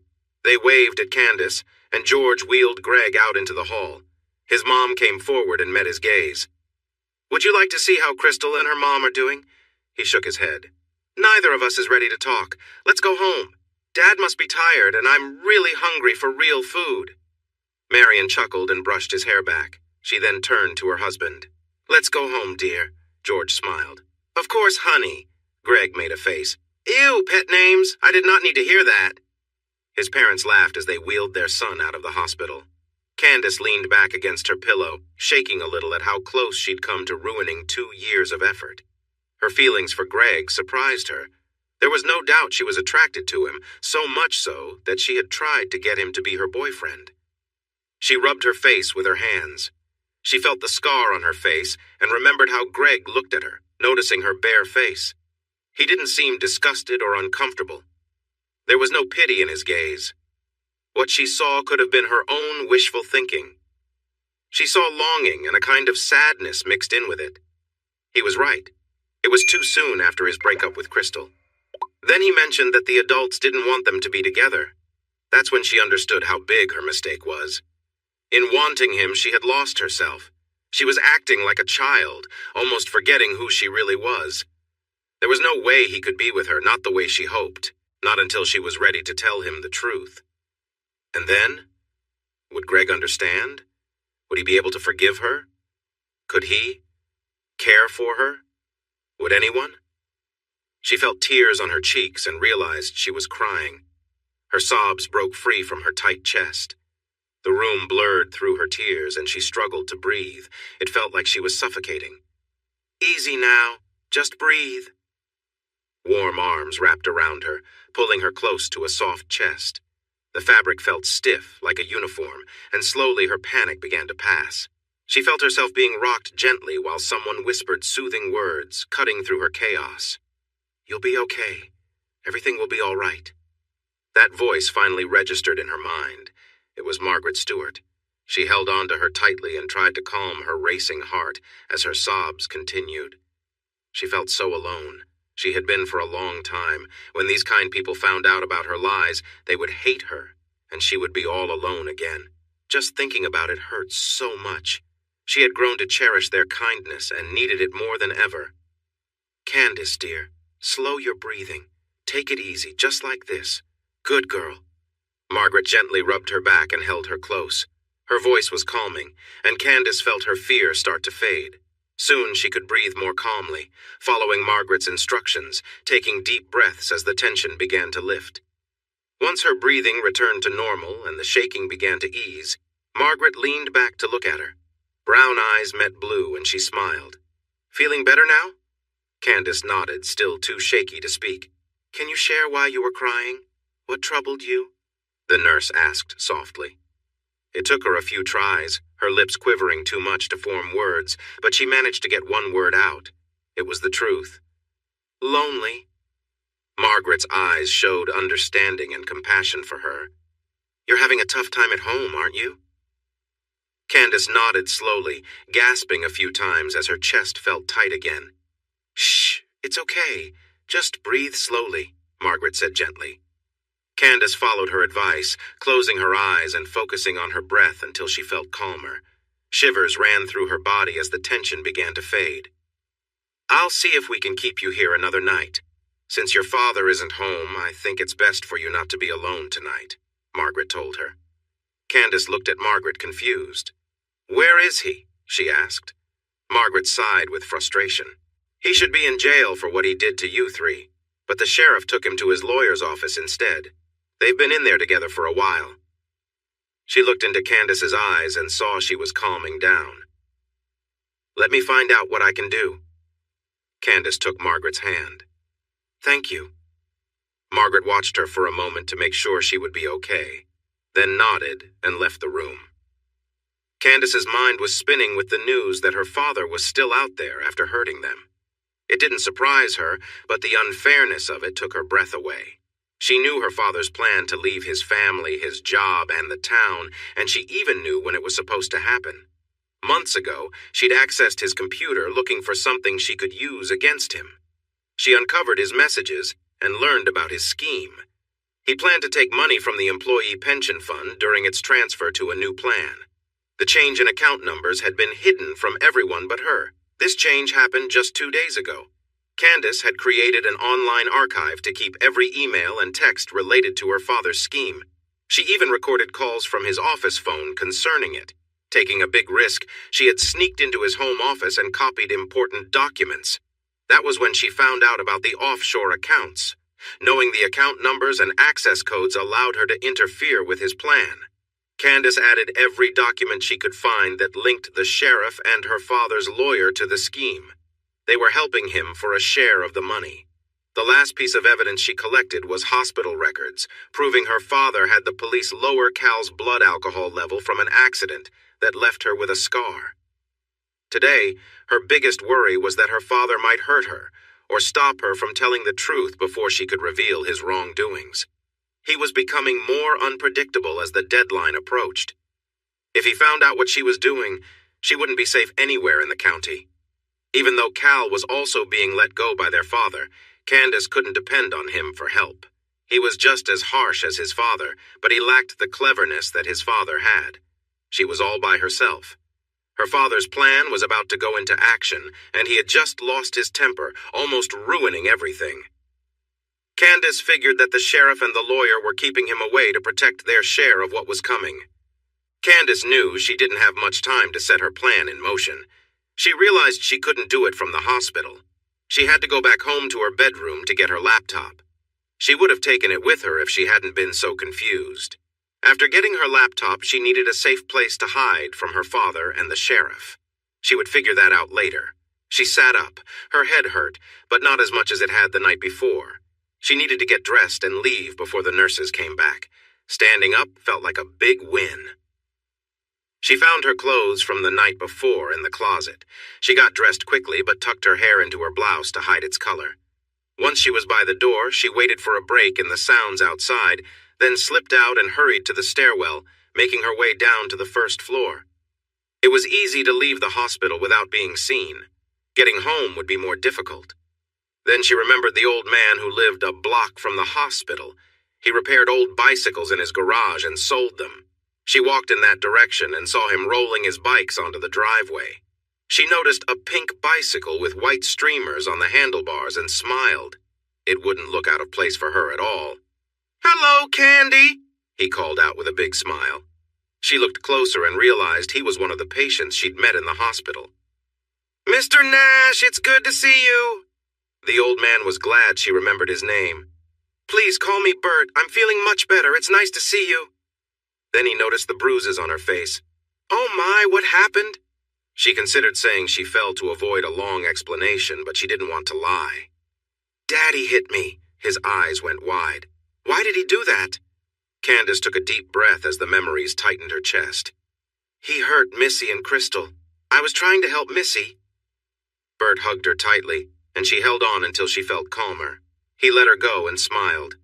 "You're not too hurt? Should you be in the hospital?" She shook her head gently, wincing at the movement. "I'm okay." Candace pointed at the pink bicycle lined up with the others. "I'd like to buy that one." He looked at the pink bike and grinned. "It seems just right for you," he teased. She smiled and nodded in agreement. "Here's what I'm going to do. Because you were so understanding and listened to my complaints, I want you to have this for free," he said with a smile as he moved the bicycle closer. Candace looked surprised. "I can pay." "No, I really want you to have it. Please," Bert said kindly. After looking into his eyes, she nodded. She gave him another hug. "Thank you." Bert's face turned a bit red from the hug, but he remained polite. "You're welcome," he replied. She admired the bicycle, which had wide tires, an upright seating position with handlebars that curved back, and a frame that was easy to get on and off. It has 7 speeds you control by turning the right side grip. The first gear is for going up hills, and the 7th is for speeding along flat roads. These are the hand brakes. The right side is for the back brake, and the left side is for the front brake. Use the right one more often. Wait a moment. I think I have a helmet that will fit you. Bert went into his garage while Candace got used to the bicycle's controls. She raised the seat a bit to make it more comfortable. "It's not pink, but yellow is nice too," Bert said, as he came back with a bright yellow helmet. He placed it on her head, and she leaned forward so he could adjust the straps. He stepped back and smiled at her. "You look great," he said. She felt a bit shy. She didn't think she looked that way, but she appreciated his kind words. "Thank you, and thank you for the bicycle." He nodded, and she hopped on the cruiser and rode down his driveway to the sidewalk. She had ridden bikes when she was younger, but it had been a long time, so she felt a bit wobbly at first. However, as the saying goes, she quickly got the hang of it. The wide, soft seat was comfortable, which helped. She couldn't pedal too hard because her heartbeat would speed up and make her head hurt. Candace rode through the neighborhood that led back to her home, keeping an eye out for her father's car or a police car. The most nerve-wracking part was the long stretch through the wooded area filled with large houses. Fortunately, she didn't see anyone as she finally reached her driveway. As she rode toward the house, she noticed her brother's car parked out front. She went around to the side of the house and leaned her bike against the wall. She placed the helmet on the seat and quietly moved to the back. Looking through the windows, she didn't see Cal, so she unlocked the back door and let herself in. She listened closely, but the house was quiet. She tiptoed up the stairs to the second floor and carefully passed Cal's closed door to enter her bedroom. She packed a backpack with her computer, chargers, and the journals she had kept hidden. Then she packed some clothes into her bag. She didn't notice Cal's quiet footsteps on the carpet and was taken by surprise when he pushed her hard from behind. She toppled over the mattress of her bed, hitting the wall and slipping into the narrow space between the bed and the wall. She winced from the pain in her back and shoulder. One leg was still on the bed, but she was sliding down into the tight gap. Cal grunted as he pulled on the bedpost, moving the bed further from the wall and making her slide even more. As she tried to get back onto the bed, Candace's hand landed on something. It felt smooth, and when she looked, she realized it was a dumbbell she'd dropped there a week ago. Rough hands grabbed her ankle, pulling her back onto the bed while she twisted to get on her back. "You messed everything up!" Cal shouted, his words slurred as he tugged her further onto the mattress. Her hands were above her head, hidden from him, but the smell of alcohol on his breath made her feel sick. He moved to sit on her when she swung the 5-pound weight at his nose with all her strength. He cried out and fell backward off the bed, landing on the floor. Candace quickly got to her feet and kicked him as hard as she could. He yelled and curled up on his side. She dropped the weight, grabbed her backpack, and stuffed in a few more items. Then she looked down at him. "You are a terrible brother, and you will always be a loser." He stared at her in shock, his expression showing he was hurt. Candace turned and left the room as he tried to say something, but it only came out as a groan. Once outside, she hopped on her bike, adjusting her helmet before pedaling quickly away. She figured out the gears and sped up. She needed to get away from this neighborhood. Just before she reached the end of their street, she heard Cal's loud yell from behind her. "I'll get you!" She glanced back and saw him stumble into his car, starting the engine. Panic rushed through her as she pedaled harder. There wasn't much cover as she rode out of the neighborhood. The road twisted through large, well-kept homes with big lawns, tennis courts, and swimming pools. Most pools were closed for winter, but the Gordon family's tennis court had a heated dome, and their pool was indoors. Candace pedaled as fast as she could, but she could hear the loud roar of Cal's car getting closer. She knew she had to leave the road. It was too open here. Candace frantically searched for a way off the road when a Mustang sped out of the driveway, its tires squealing as it raced ahead, swerving wildly from side to side. Feeling Cal closing in on her, she turned quickly onto the front lawn of the Gordons' property, which had a series of flower beds along the road. The low stone walls prevented Cal from following, but he raced alongside her, yelling from his window. She couldn't hear him over the loud engine. His car hit the curb and he jerked the wheel, trying to regain control as he slammed on the brakes. She sped ahead, but the sound of his engine told her he was still gaining on her. She realized she would soon lose the shelter of the gardens as the lawn spread out in front of her, so she pedaled faster and went deeper into the property. Ahead was a small creek with a bridge, and beyond it, she could see the glassed-in pool at the top of a small hill. She pushed hard toward the bridge.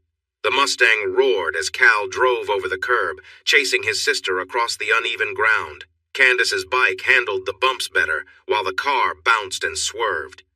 Cal struggled to keep it steady, being thrown around in his seat. This made him press harder on the gas and then ease off, making the car lurch even more. He almost caught up with her bike, but then the front of his car sank into the soft earth, causing it to veer off to the side. Candace felt her heart race as she sensed him close behind her. Then, the bridge was right under her wheels. She turned left to follow a gravel path back toward the road. She heard the Mustang's engine rise sharply as it took off over the creek. Unable to resist, she glanced back just as the car landed and powered up the hill, crashing through the glass wall. Her bike suddenly tipped, and she was thrown over the handlebars and into the bushes along the path. Behind her, there were shouts and loud noises. Momentarily dazed, she lay still. Pain throbbed in her head, matching the beat of her pulse. Although she was hurting from the fall, it was the pain in her head that kept her on the ground. When she finally found the strength to sit up and pull herself out of the bushes, she was dirty, scratched, and covered in leaves. She looked back at the pool house and heard glass shatter as more pieces fell from the broken structure. Voices shouted and panicked sounds came from inside the building, but no one seemed to notice her. She carefully picked up her bicycle and walked down the gravel path, limping from her scrapes. When she reached the road, she hopped back on her bike and slowly pedaled away until she left her neighborhood. She sighed in relief that her bicycle was okay. She soon took random turns to explore deeper into the suburban streets, moving away from home toward the other side of town. As she crossed the train tracks on Prentice Street, she remembered something Crystal's friend had said about Greg living this way. She wondered how that girl was managing to get through school. No, she pushed away those negative thoughts and tried to stay positive. Finally, she stopped at a small park and shivered as dark clouds began to gather. Looking up worriedly, she thought it might even snow. That made her think twice. She needed a place with internet access. She had to act fast but didn't know where to go or what to do. The hospital offered free Wi-Fi in certain spots, but she would stand out too much there and the library would be the same. She couldn't afford to rent a hotel room since people thought she was naive. Candace felt alone, with no friends or anyone to help her. She fought back tears. Then a raindrop landed on her nose, surprising her. She looked up, and another drop hit her forehead. She knew she needed to find some shelter. Moments later, she was standing with her bike in heavy rain, feeling lost. She was surrounded by nice homes filled with families, but she felt utterly alone. "Candy, oh my gosh, what are you doing out here? Come inside before you catch cold." Candace jumped at the sudden voice and looked down into the kind eyes of Greg's mother. His father appeared beside them, holding a big umbrella. She stared at them in disbelief. How did they find her? "Marion, take her inside. I'll take care of her bike," the man said gently, handing her the umbrella. The woman took Candace's hand and led her away from the bike as George kept it steady. With Marion's arm around her, they walked past 2 homes and up to the front door of a lovely ranch-style house. George followed behind and wheeled the bicycle into the garage. Once inside, Candace saw one of the coziest homes she had ever been in. Marion helped her take off her helmet, trembling from the cold. "You're freezing! George, fill the bathtub with hot water!" Marion called out as she eased Candace's backpack off. George quickly went to help. "How did you get so muddy?" Marion asked softly, brushing twigs and leaves from her hair. She looked into Candace's eyes. "Did you fall off your bicycle?" The warmth and care in the woman's voice made Candace lose her grip on her emotions, and she began to cry as the stress of running away washed over her. Marion wrapped her arms around her, and Candace held on tightly, shaking as tears streamed down her face. "Mom? What happened?" Candace jumped slightly when she heard Greg's voice from the other side of the room. "Go back to bed, Greg. Your friend had a little accident on her bicycle and got caught in the rain. I'll be with you in a moment," Marion replied to her son. Candace quickly wiped her watery eyes but saw Greg's worried look before he turned awkwardly to leave with his crutches. Just then, his father walked in.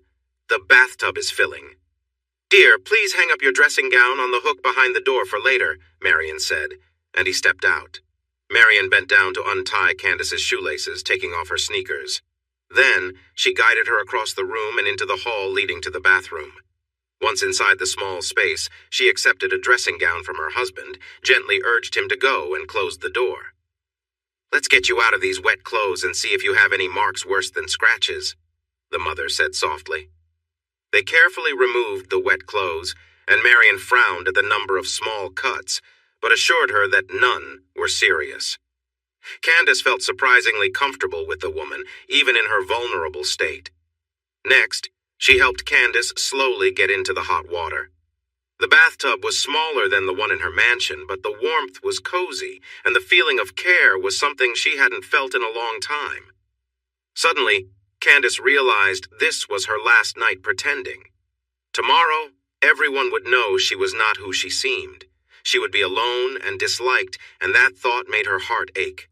Tears began to flow again. "Hey, it's all right. You're going to be okay," Marion comforted her.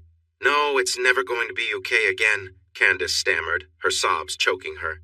"Shh, Take it easy, you're not alone, Marian said, and Candace shook her head as she cried. I'm so alone, and tomorrow everyone will hate me. Marian knelt beside the tub, stroking Candace's hair and making soft sounds to soothe her. What's going to happen? She asked gently. Candace looked up with tear-filled eyes, trying to calm her breathing. All the PP people will know not I've been faking. Tears continued to flow down her cheeks as she gasped for air. Marian looked at her closely but kept holding her hand, gently stroking her head. What have you been pretending about, dear? The BBB brain damage? Candace admitted, trying to hide her face from Marian. Marian blinked in surprise but remained calm. Can you explain why you did that? Candace turned her face back to Marian and wiped her tears. The night of the accident, I heard Daddy tell the doctor to leave the scars. He's always disliked me. He wanted me out of his house. She looked into Marian's eyes. I didn't know what it really meant back then, but I sensed he was planning something terrible. He knew I was smart and was worried about me, so I felt I had to go. She stared at the water. Pretending to be hurt was my only idea to stop him from sending me away. She took a deep breath and exhaled slowly to calm herself before speaking again. Daddy still dislikes me, but now I think I disgust him. He just ignores me otherwise. Her eyes widened in wonder. The way other people reacted surprised me. They were so nice. I didn't expect that. She looked at Marian again. Before, I had no friends. I struggled to talk to people, and everyone treated me coldly because I was a Tafferty. I was awkward and defensive, mostly just lonely. Now, people talk to me and smile. I learned how to listen and communicate. I made friends. Her expression turned sad. But now, no one would want to be my friend. No one will believe me. Marian touched her arm. I'm confused. Why did you want to stay in that home if he treated you like that? Candace wiped her face with water and then looked at Marian. Over time, I figured out Daddy's plan. The employee pension fund. He's going to take it. The plan is happening tomorrow, but he changed the numbers to make the money go to his account instead. He's also moving the company's money at the same time to another account as he leaves for French Polynesia. His lawyer and the sheriff are helping him for a share. She locked eyes with Marian. I have to stop him. How? Marian asked, surprised. I have proof. I'm going to make sure he gets caught. I'm going to protect the workers and the company. Only I can do it. Her expression darkened. But once I do that, everyone will know I wasn't honest about my condition. Tears came back to her eyes as she thought about how lonely her life would become. She covered her face, knowing she couldn't go back to how things were before. It's true. People will be surprised and hurt. Some may react badly to feeling deceived, but most will understand if you can protect the workers and the company, especially if you truly apologize for it, Marian said gently. Candace peered at Marian through her fingers. I don't dislike you, and you shared with me, Marian said with a smile. Candace shook her head. I've hardly talked to you. I've been dishonest with others for 2 years, she said sadly. It won't be simple. Apologize. Be patient. Understand their feelings, and some will surprise you. Treasure those moments and understand that some people may not be strong enough to move past them, Marian said. There was a soft knock on the door. Marian frowned at the interruption and turned toward the door. Don't open that door unless you're ready for what might happen next, she said firmly. Sorry, dear, but the news says our guest is missing from the hospital, and there's some troubling news about her, came the voice from outside. Marian rolled her eyes and looked back at Candace, who was watching her with concern. We'll keep you safe here tonight. We won't tell anyone where you are. Candace relaxed a little. We should find out what this news is about your brother. He tried to run me over with his car. He crashed into the neighbor's pool house, but I got away after I fell off my bike. He was drinking, but the sheriff won't do anything, just like last time I was hurt. Cal never has to face the consequences of his actions, Candace said bitterly. Why would he do that to you? Marian asked in disbelief. Candace looked at Marian with tear-filled eyes. He blames me for our mother's death, just like Dad does. Marian leaned back in shock. That wasn't your fault, she exclaimed. How could anyone be so heartless as to blame a child for birth problems? Candace felt overwhelmed by Marian's kindness and began to cry. She squeaked when Marian kissed her forehead. They hugged over the edge of the tub, with Candace's head resting against Marian's shoulder. I'm sorry you've been through so much. Please know you're safe with us now, Marion said gently, and Candace held on a little tighter as she sniffed. The voice came through the door again. Should I call someone? George Hughes, don't do that. Just wait until I come out, Marion scolded. Oh, okay. Marion then gently held Candace's face in her hands and looked into her eyes. You relax in the tub, and when you're ready, there's a towel there to dry off. I don't have any clothes for you. My backpack, Candace said. Ah, I'll get that for you. There's also a robe you can wear. She pointed to the towel and robe. Take your time. I'll wash and dry your wet clothes. Marion picked up the wet clothes from the floor, smiled warmly at Candace, and left the bathroom. A moment later, the door opened slightly to place the backpack on the floor. Then Candace was alone in the cozy room. For the first time she could remember, she felt herself truly relaxing. She looked around at the pictures on the walls and the comforting decorations. The warmth of the room and the heat of the water helped her unwind, and soon her eyes began to droop. The tub was too small for her to slip under the water, so she rested her head back and closed her eyes. She felt. Greg sat on the edge of the couch, his legs stretched out in front of him. He watched as his parents talked quietly together. You know I'm an adult now. I should be part of these conversations, he said, a bit frustrated. They both looked at him with a hint of guilt. His mom nodded and came to sit beside him, while his dad took a seat on his favorite chair. Candace needs our help, his mom started. Didn't the news say she was missing from the hospital? Greg asked. His mom nodded. She needed to leave because she has something important to do tomorrow. Greg felt confused. He couldn't think of anything Candace might need to do that would make his mom act this way. I'm going to tell you something, but I need you to stay calm and think carefully, she said. Greg's eyebrows raised. The whole situation felt more and more strange. Candace isn't struggling with her mind, she explained. Greg frowned. What do you mean? She's been pretending since the night of the accident, his mom continued. Greg shook his head and his thoughts turned to Crystal, making him feel angry.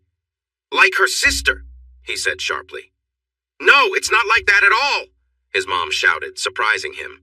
He hadn't expected her to react this way. Candace didn't do this for selfish reasons. She was trying to stop her father from putting her out of the house. She made herself a legal dependent. It sounds like she didn't have a good home life with her father and brother against her. She must be really strong to stay in that situation, she insisted. Should we call the hospital? Greg's dad asked. No, no one can find out Candace is here. Tonight we're giving her a safe place to stay. Tomorrow is another matter, their mom said firmly, staring at Greg's dad until he nodded. Then she turned to Greg, and he felt he had to agree. He had never seen his mother so determined before. Do you trust me? She asked Greg directly. Yes, he replied without hesitation. His mom never lied to him, and she had a better sense of people than he did. He wished he had encouraged Crystal to spend more time with her, so his mom could have warned him. He realized he had been ignoring the signs about Crystal. Although he was still puzzled by Candace's behavior, he knew he could trust his mom's instincts. He sighed. Where will she sleep? He asked. His mom smiled at him proudly, and that felt good. Could she sleep in your bed? She suggested, and he was taken aback. Not with you. You would sleep on your father's recliner, of course, she added quickly. His dad chuckled, as if he knew what Greg was thinking. Greg shot an annoyed look at his dad, who just smiled back at him. George said another place for dinner, his dad said. That's supposed to be Greg's job, he replied with a frown. Not while he's using crutches, Marion said with a hint of mischief. In my day, we worked through our injuries. I helped with the chores all while limping around, George exaggerated. His wife rolled her eyes. You've never had a real injury. The closest you got to a cow was the picture on your milk carton, and the only crops you dealt with were in your cereal. Don't forget that I grew up on a farm, George. Oh, Mom's using your full name, Dad. Better give in now, Greg teased. George puffed up and ruffled Greg's hair as he headed into the kitchen to grab some utensils. His mom turned her attention to Greg. I changed your sheets today. You haven't made a mess of your room since you got back, have you? Greg feigned shock. How could I? It's only been 2 hours, she chuckled. You've made bigger messes in shorter time." Acting hurt, Greg sighed dramatically. "Oh, you've wounded me, Mother. I'll just go back to my room and make sure all my secret stuff is hidden." His joke made his mom laugh, and he dropped the act, smiling. Greg carefully lifted himself onto his right leg and positioned his crutches. His mom stayed close to make sure he was steady. He glanced at her. "I'm being super careful. Once I get the hang of these, I'll zoom around the house." Marion smiled but rolled her eyes. "I know you want to be active, but you have to heal. It will be tough being held back like this." "Yeah, I'm already feeling it," he admitted, frowning. "Be patient.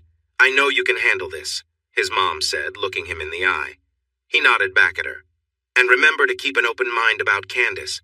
What she went through was difficult. We need to support her. She'll need friends now that people found out she was pretending to be someone else," she continued. Greg nodded. "That still surprises me," he said quietly, then awkwardly made his way down the hall to his room. He caught a glimpse of the bathroom door and thought about meeting Candy outside. Now he wasn't sure how real that moment had been, and it left him unsettled. He entered his room and looked around. He had only joked about hiding things, since the internet was more reliable for that. He felt a bit nervous about having her in his space. The first time Crystal came over, she noticed a sock under his bed and jokingly called it his fun sock.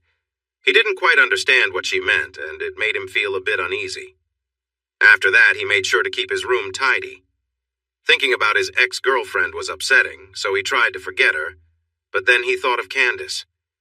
He remembered what she had told him the last time they saw each other at the hospital. She wanted him to be her boyfriend. He wondered if that was real or just part of someone else's plan.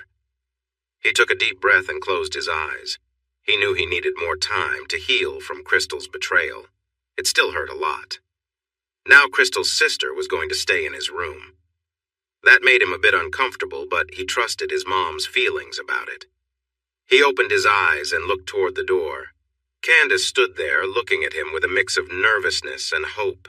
Her pink hair was slightly wet, and she wore his dad's old robe, which felt a bit odd. But he could not overlook how beautiful she looked. For a moment, everything else faded away. How could anyone want to harm her? But his heart reminded him that he had been misled before. He turned away, feeling a pinch of sadness. "I'm sorry," Candace said softly. He almost didn't catch her quiet apology. When he looked back at her, he saw that she seemed ashamed. He moved closer, and she lowered her head even more. Without thinking, he gently lifted her chin so he could see her eyes again. They held a glimmer of hope. "I'm not upset with you. I was just thinking about Crystal's betrayal. Mom tells me you've been acting differently since your accident, but she believes there's a good reason behind it. I haven't always trusted the women in your family, but I trust my mom's judgment, and she supports you." "So, I do too." Candace beamed, and a tear slipped down her cheek. He instinctively wiped the tear away before realizing what he had done. His face turned red as he pulled back. "Sorry, I think dinner is ready. Will you join us?" He looked away, feeling embarrassed. "Yes," she replied. He noticed her backpack and said, "You can leave your bag here since you'll be sleeping in my room tonight. I'll be on the recliner," Greg stammered, his cheeks feeling warm. Candace giggled, her eyes sparkling. He stepped back to let her in. "I need to change," she said quietly. He nodded and pointed to the hall. "We'll be in the dining room."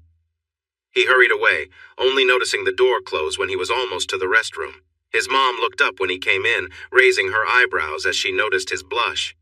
"She's really pretty," Greg muttered before he could stop himself. Marion smiled at her son. "I wouldn't say too pretty, but she is quite lovely." Greg felt a little pain in his leg and winced, but his mom noticed. "Take your seat. Dinner is ready," she said, giving his arm a gentle pat. He nodded and carefully settled into his chair. It felt good to sit. "Is it time for your next pill?" Marion asked. "I'll wait until after dinner. I'm not sure how long I can stay awake," Greg replied, exhaustion creeping in. His mom lovingly ran her fingers through his hair before returning to the kitchen. His dad walked into the dining room and sat down, smiling at Greg. "We have quite the lovely guest. I know you'll be a gentleman while she's here," he teased quietly. Greg glanced at the doorway and shot a look at his father. Of course. Stop teasing Greg, Marion said as she came in with their plates. She placed the dishes on the table and gave her husband a firm look before heading back to the kitchen. Candace appeared in the doorway, looking a bit shy. Greg turned and felt his heart race as he noticed her in a fitted pink shirt and a skirt. He opened his mouth, but no sound came out until he cleared his throat and shook his head to focus. Please take a seat, Greg stammered, pointing to the chair across from him. She smiled and moved to sit down. Greg glanced at his dad, who seemed a little flustered too. His mom came back with the last plates, noticing the expressions on the men's faces before sitting down. She placed a plate in front of Candace and then took her own seat. Is the house warm enough for you, Candace? She asked, noticing that Candace seemed a bit chilly. Candace looked at Marion and nodded slightly. I packed in a hurry and didn't grab warmer clothes, she said softly. Marion glanced at George and Greg. Start eating. With that, she stood and signaled for Candace to follow her into the kitchen, leaving Greg and his dad behind. You're in for a long night, George finally said quietly, giving in to his urge to tease his son. Dad! Greg exclaimed, feeling embarrassed and turning to focus on his meal. A few minutes later, his mom returned with Candace beside her. Greg's eyes widened again as he noticed her black tights with flames on them around her calves. She still wore the snug shirt, but she had on his black running jacket, which was only partly zipped. It couldn't close over her figure completely, but it covered her well. She looked warmer. Who was he kidding? She looked amazing. His mom took his surprised expression as disapproval. You won't be needing your running outfit for a while, and this jacket is nice and warm, Marion said firmly. He shook his head slightly as he looked at her. No, it's all good, he replied, trying to sound calm. Candace's nervous smile turned to one of happiness as she watched him. They sat down at the table, and Greg tried hard to focus on his meal. He was very aware of how good Candace looked in his favorite tights. Now, he wished he had chosen different underwear as he felt awkward in his loose track pants. The conversation was light, but Greg struggled to concentrate through the growing discomfort in his leg and the tiredness he felt, especially with Candace sitting so close. He felt a sharp throb in his leg just as his mother stood up. I think you need a pill now. Then it's time to relax in the recliner, she said. He nodded and pushed himself back from the table. He caught a glimpse of concern in Candace's eyes and forced a smile as he carefully moved to the bathroom to brush his teeth. Afterward, he returned to the living room. His mom was nearby as he settled into the recliner and let out a sigh of relief. Marion handed him the pill with a glass of water. He took it and leaned the chair back to stretch out. His mom draped a blanket over him and kissed his forehead. Thanks, Mom, he murmured sleepily. Sleep well, Greg. She watched as he closed his eyes and then walked back to the dining room. Candace looked a bit tired, too, but Marion had a few questions. Who will you report this to? She asked. Candace met Marion's gaze. I know an agent in the FBI who handles these situations. I'll give him full access to all the files I've gathered and let him know the schedule. The transfer is set for 10 a.m. tomorrow, but the money won't stay in the accounts your father set up. I arranged for it to move into new accounts I created to return it to the pension fund and the company. He won't have access to those. I'll inform the investment firm of the new accounts once the transfer is done. When your father finds out the money is gone, he won't react well. Since the sheriff is involved, he might look for you. We should be careful, Marion said, and George's eyes widened. We should involve the state police, he suggested, and Marion nodded. Candace smiled and stifled a yawn. And that's your cue to get some rest, young lady, Marion said kindly. Candace smiled back at them. I'm sorry for pulling you into this. I just don't have anyone else. Tears started to fill her eyes. Marion moved closer and hugged her gently. She softly calmed her and kissed her on the forehead, which made Candace smile a little. Come on, get some rest. We'll handle everything in the morning, Marion said kindly but firmly. Candace stood up and let Marion guide her down the hallway to Greg's room again. We'll see you in the morning. Sweet dreams, Marion said, and Candace managed a shaky smile and nodded, unable to speak. With the door closed behind her and the room lit by a small desk lamp, Candace looked around. This was the first time she had spent time in a boy's room. She took a deep breath and caught Greg's familiar scent. It gave her a little thrill. Fighting another yawn, she moved to the bed and pulled back the covers before settling onto the mattress. She felt a little sore from a fall off her bike, but the warm bath had helped. As she snuggled under the covers, she breathed in again. The sheets were clean and soft, and the comforter still held Greg's comforting smell. If she wasn't so tired, she might have considered exploring her feelings, but she didn't want to risk making a mess. Instead, she closed her eyes and let herself drift into a deep sleep, feeling warm and safe. After a restless night, Byron's mood worsened with each passing minute. He wasn't used to feeling uncertain, but with the deadline for the funds transfer approaching, he felt doubt creeping in. It was too late to change the transfer details, and even checking the accounts could raise questions, so he had to stay hands-off until it was done. He had been careful and left nothing to chance, but this was the first time someone from the Tafferty family had mishandled company funds. This thought made him frown. "Byron, relax! You're making me nervous, and it's already tense enough," Byron's lawyer, Preston Mathers, said in frustration. Sheriff Todd Winslow entered the room with a grim expression. Preston looked at him in annoyance. "What's your problem?" The sheriff ignored the lawyer and focused on Byron. "Your son is dead." "What?" Byron said, shocked. Todd looked at him sternly.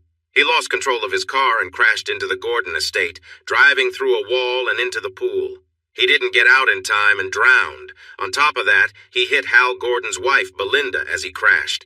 She's in the hospital with broken bones. Lucky for her, it wasn't worse. Hal is furious." Byron felt overwhelmed. The timing felt too coincidental. He would have to stay for the funeral, and today was supposed to be his departure. Byron's thoughts drifted to his son and why he had been driving so carelessly. He knew Cal had a drinking problem, but this was too much. The sheriff continued. "There's still no sign of your daughter. She left the hospital yesterday afternoon and vanished. Where could she have gone?" Byron snapped back at the sheriff. "Like I understand what goes on in her head." "It's time." Byron and Todd looked at Preston, who signaled to his watch. With a dismissive look at the sheriff, Byron turned on his laptop. Once on the desktop, he opened his offshore accounts. He logged in and clicked on Account Summary. The two accounts he had set up appeared, and seeing the balances filled him with relief. One account held his pension money, and the other had business funds. A slow smile formed on his face. He was a very wealthy man. He shared a relieved smile with Todd and Preston. "Now it doesn't matter what happened in the Gordons' pool, right?" Byron smirked, and Todd chuckled in agreement.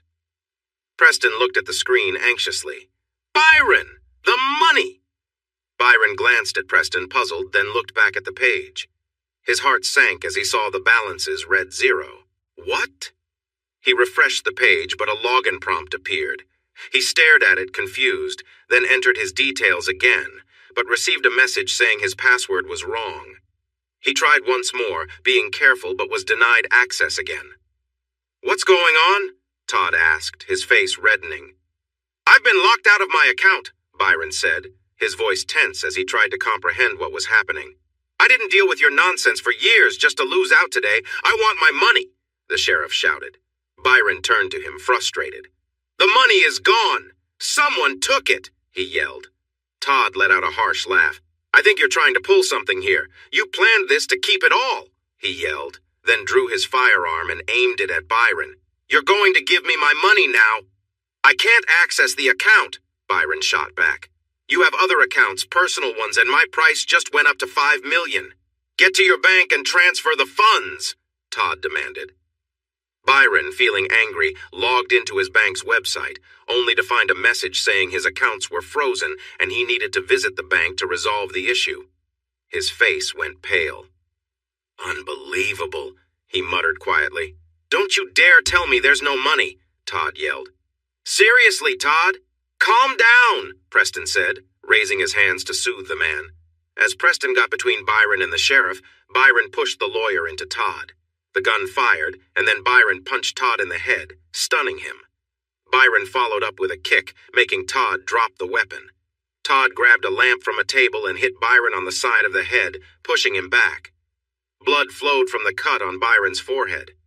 Preston fell to the floor, holding his stomach in pain, but he landed on the gun as Todd knelt to pick it up. He struggled to get up as Byron ran out of the room. "Call! An ambulance!" the injured lawyer said to Todd, gasping. The sheriff considered shooting him again. "Call yourself!" He quickly left the room to chase Byron. He was determined not to let him escape. On the floor of his study, Preston struggled to breathe. The pain in his stomach was intense, but his anger gave him the strength to crawl to his desk. He grabbed the phone and dialed 911. "Hampstead Hills Emergency Services. Please tell me what your emergency is," the operator said. "I've been shot. Send. An ambulance. Preston Mathers, 17 Oak Lane. The sheriff shot me," he managed to say. "Stay calm, Mr. Mathers. Help is on the way. Is Sheriff Winslow still there?" Preston felt weak. "No, chasing Byron. He's dangerous. Stay with me, Preston. Help will be there soon. Preston?"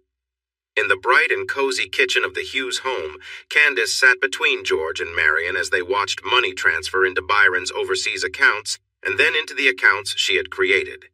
She reset her father's password to keep him out. Meanwhile, George was speaking with the FBI agent Candace had found to help take Byron down. The agent seemed surprised to have a whole case handed to him. He got the bank to freeze Byron's assets since Candace had shared his personal banking information. Marion was talking to the state police, reporting that the sheriff was involved in a scheme to steal money from the mining company.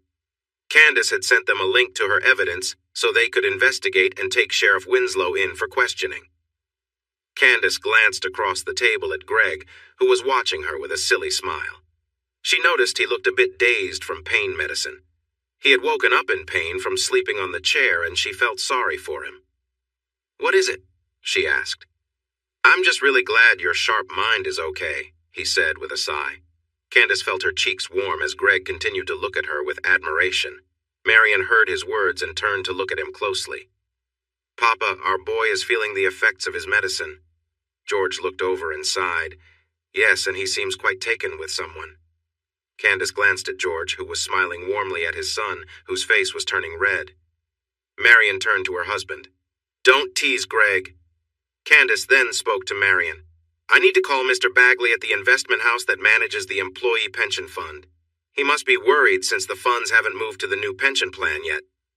Marion nodded, so Candace dialed the number. After it rang 6 times, she heard a noise as the man dropped the phone. "Hello?" he answered curtly. "Mr. Bagley, this is Candace Tafferty." "Candace? Oh, Candy, this isn't the best time to talk. My father mismanaged the employee pension fund, so you haven't received the money for the new package." There was silence on the other end. Then came some startled breaths, and she continued quickly. "It's okay. I made sure he couldn't take the money. It's ready to go into the new account. Can I confirm the account number with you?" Candace asked. "Who is this?" he questioned.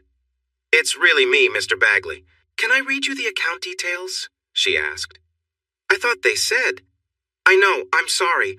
I had to pretend so I could find out what my father was planning. I wanted to stop him." "My goodness. You really have the pension funds?" he asked with hope.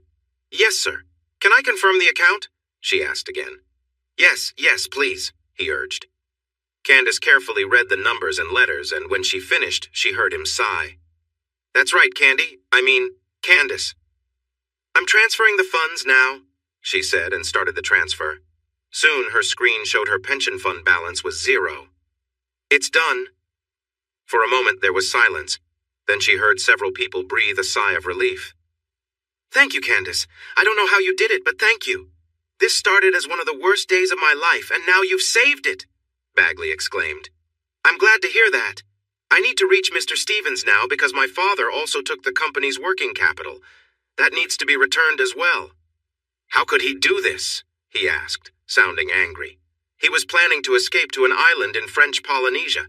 I canceled his flight tickets, too. He can't leave now as the FBI wants to talk to him." Mr. Bagley burst into laughter. "You are amazing, Candace. Thank you again." "You're welcome.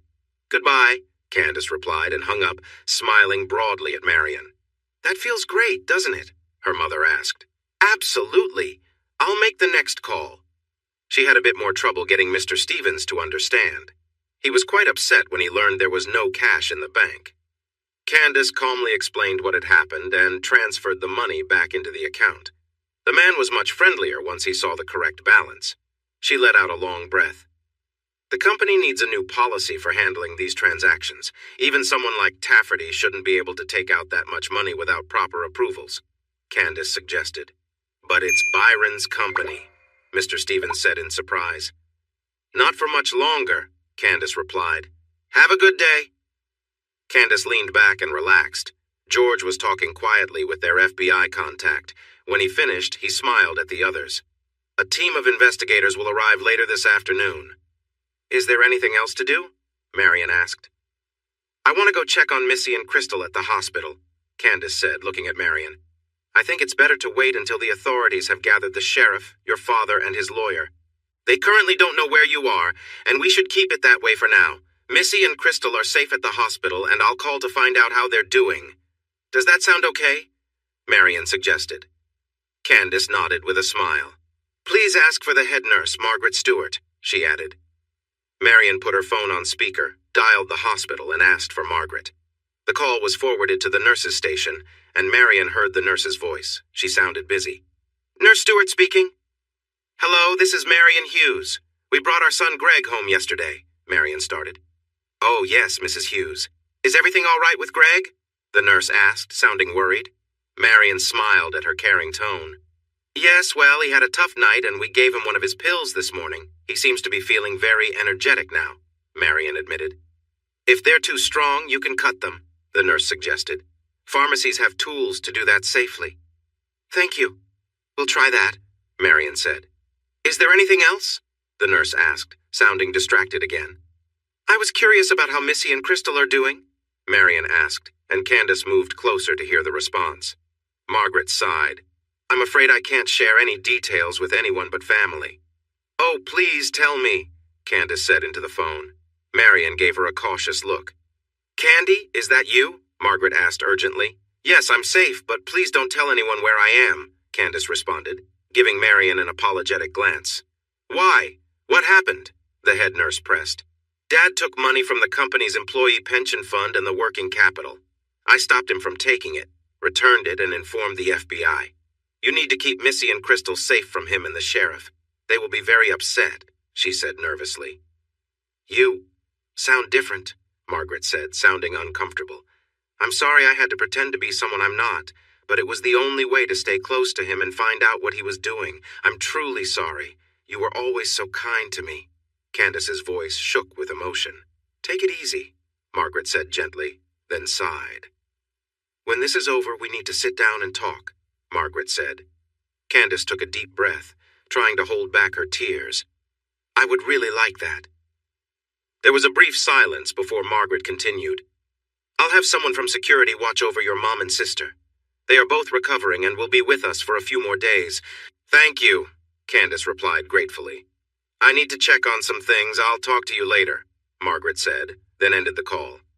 Marion looked at Candace. No more calls until we catch the troublemakers. Candace nodded and hoped they would be arrested soon. She really wanted to talk to Margaret. Byron hurried inside his family home, glancing at the family portraits that hung on the walls. They seemed to judge him, making him feel angry. He rushed to his office. He needed to act quickly. The trouble he caused earlier would slow things down, but he knew Winslow would arrive soon.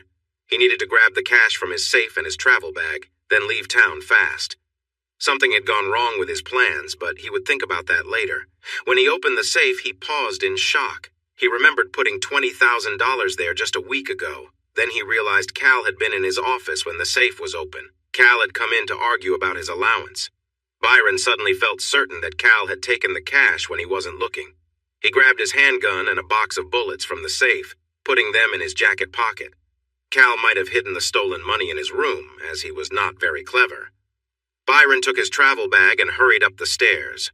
On the steps, he noticed something that made him stop. There was blood. Had Cal been hurt on his way out? As he continued towards Cal's room, he saw more blood on the carpet next to Candace's bed. He stepped inside, hoping for a different sight, but the mattress was partially pulled away, and there were signs of a struggle, with blood and something else on the floor. There was also a small weight nearby with blood on it. Candace had been here. It looked like Candace had fought Cal, and she had won. Byron's mind raced with thoughts about Candace, but he had no time to think further. He searched Cal's room for the missing money, but found only a few crumpled bills. Disappointed, he stuffed them in his pocket before rushing back down the hall. Byron! He pulled out his gun and shot towards the front door as he turned to run to the back. Winslow yelled in anger and fired back, but Byron ducked just in time, narrowly avoiding the shot as he escaped through the patio door. He ran around the side of the house, hoping to find Todd, but he was nowhere to be seen. Just before Byron reached his car, the sheriff showed up at the front door. Byron took another shot, and Todd quickly ducked back inside, narrowly avoiding the bullet that grazed his leg. Byron jumped into his car and started the engine. He fired another shot at the door as Winslow peeked out, trying to aim. Sirens were getting louder, so Byron drove over the curb onto the lawn and headed for the fence at the back of his property. There was a path behind it that would take him out of the neighborhood. Suddenly, a bullet shattered his back window. Byron steered his car toward a fence panel between two posts, crashing through it with a loud bang. He quickly straightened the car on the narrow path and sped away. He knew he would need to switch cars soon, since his was now too noticeable. He was on the run and had no money to start fresh. "Oh no!" Todd shouted in anger as he limped to his cruiser, just as 3 state trooper cars pulled into the driveway. In his frustration, he fired at the first car without thinking. The 3 officers spread out and blocked the way. Feeling desperate, he reached into his car for his shotgun, but just as he pulled it out, he was hit in the shoulder by a bullet that knocked him around. The gun slipped from his hands. The next thing he knew, 3 state troopers had him pinned down, taking away his remaining weapons. They turned him over and put handcuffs on him. "Suspect in custody. Medical help needed," one officer said into his radio. "Byron, Tafferty, got away!" He gasped, feeling pain in his shoulder. "You just focus on your situation, buddy," a younger officer replied with a smirk. The sheriff sat on the ground, feeling defeated. It wasn't fair. Years of dealing with Byron's problems, and this was how it ended? He had kept Byron in power, ensuring his own job. The last few years had been tough, and now this was the outcome? Oh no. By 10 p.m., the FBI agents were finally wrapping up and heading back to their cars. They had spent the day talking with Candace in the Hughes living room, going through every detail she had documented about her father's illegal money schemes and how she had stopped them. The fact that money was moved from the company's accounts to Byron's personal ones was proof of his wrongdoing. Even though Candace returned the money to the correct accounts, it didn't change the case against Byron since he didn't know what she was doing. The letters she collected between Byron and his lawyer explained their plan, which ended with the money in his offshore accounts. It was expected that he would transfer the sheriff's and lawyer's shares into their offshore accounts, but the money was gone before that could happen. Agent Lewis Jefferson was the FBI investigator Candace had chosen, and he was the last one still in the house. The other agents had taken down the lights and cameras used to record her statement and packed away all their gear. "Thank you for your help in sharing what your father did. I'm really sorry for what you've been through. It shows what a strong young woman you are," Lewis said as he shook her hand. Candace smiled back at him in appreciation. "I understand that Sheriff Winslow is in custody and your father's lawyer, Preston Mathers, died at home after being shot by Winslow. Your father is still on the run, but there's a statewide alert out for him and a warrant for his arrest has been issued. We know he might be dangerous since he and the sheriff exchanged fire at your home. We would like to offer you protective custody until he is found. You're a key witness," the agent said earnestly. Candace looked to Marion and George and they both nodded in agreement. "I think that might be a good idea," Marion said. "Just until it's safe." Candace stepped forward and hugged Marion. She leaned in to whisper in her ear, "Thank you for believing in me when you could have doubted." Her voice shook with emotion. Marion squeezed her gently, then pulled back to smile. Her eyes were a bit misty. "I've always trusted my instincts. I knew you could be trusted. You come back the moment it's safe. Greg will miss you." Candace gasped in surprise, her cheeks turning red. She smiled shyly at Marion. "Can I say goodbye to him?"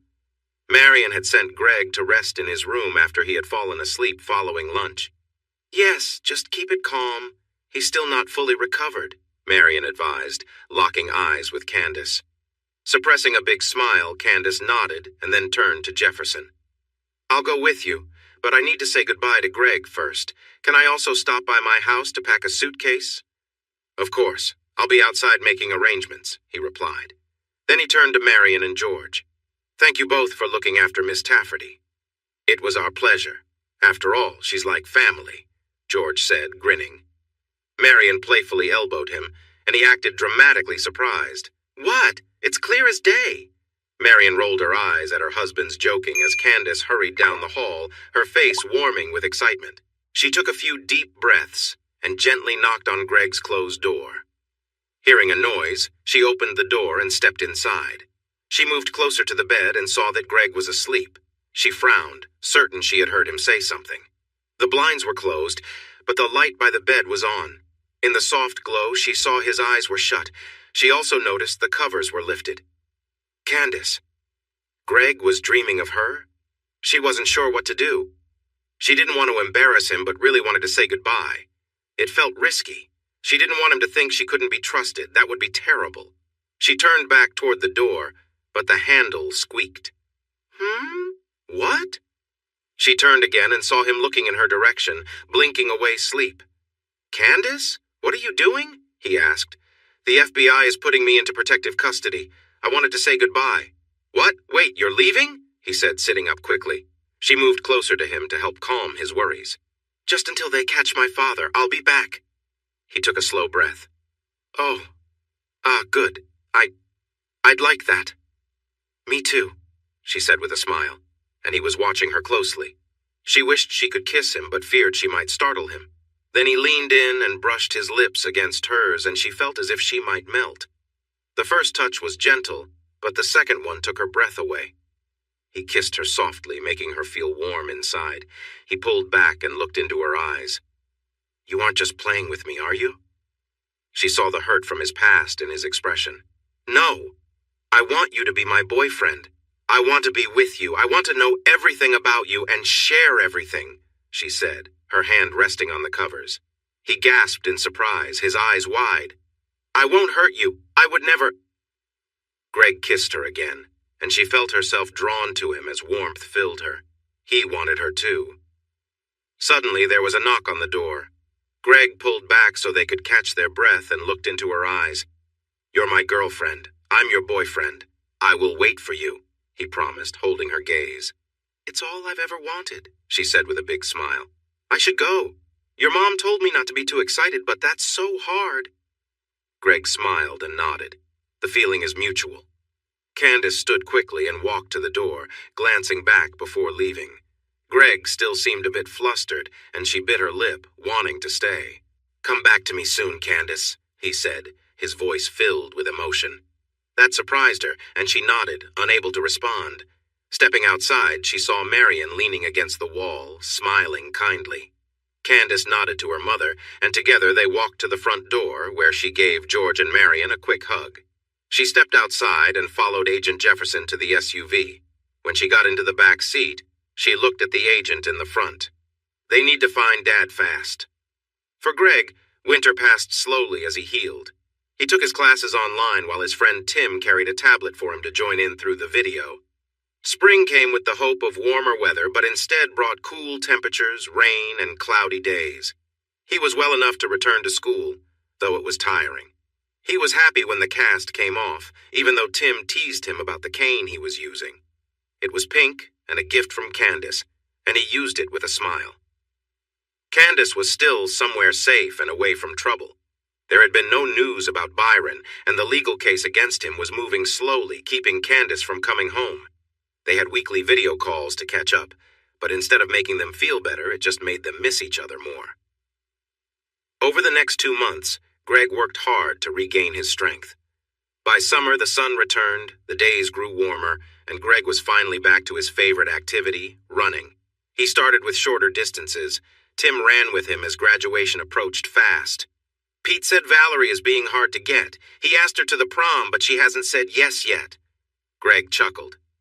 You asked Heather, right? The day they announced it, Tim said with a smile, and Greg grinned back. Tim then looked at him curiously. Any news from Candace? Greg frowned and shook his head. I asked during our last call and she said she'd see what she could do, but I haven't heard anything since. Tim smirked. I heard Crystal is still without a date. Not a chance, and thanks for bringing that up, Greg said, picking up his pace. Tim laughed but struggled to keep up. Hey, I was just joking. They ran in silence for a while, then Tim spoke up. Heather feels really sorry about your breakup. She wanted me to tell you. Greg glanced at his friend and saw the awkward look on his face. He knew Heather probably asked him to say it, but he also knew Tim truly cared for Heather and wanted to keep peace between them. He sighed and nodded. Please tell Heather it's okay. I'm not upset with her, he said, then grinned at Tim. But I expect to be asked to be the best man at your wedding. Tim stumbled in surprise, so Greg slowed down to walk. Tim still looked worried. What, I haven't told anyone I plan to ask her? Greg laughed. Come on, it's so obvious. You two are in love. You're headed for a wedding. Tim looked at Greg's happy face and relaxed. Does anyone else know?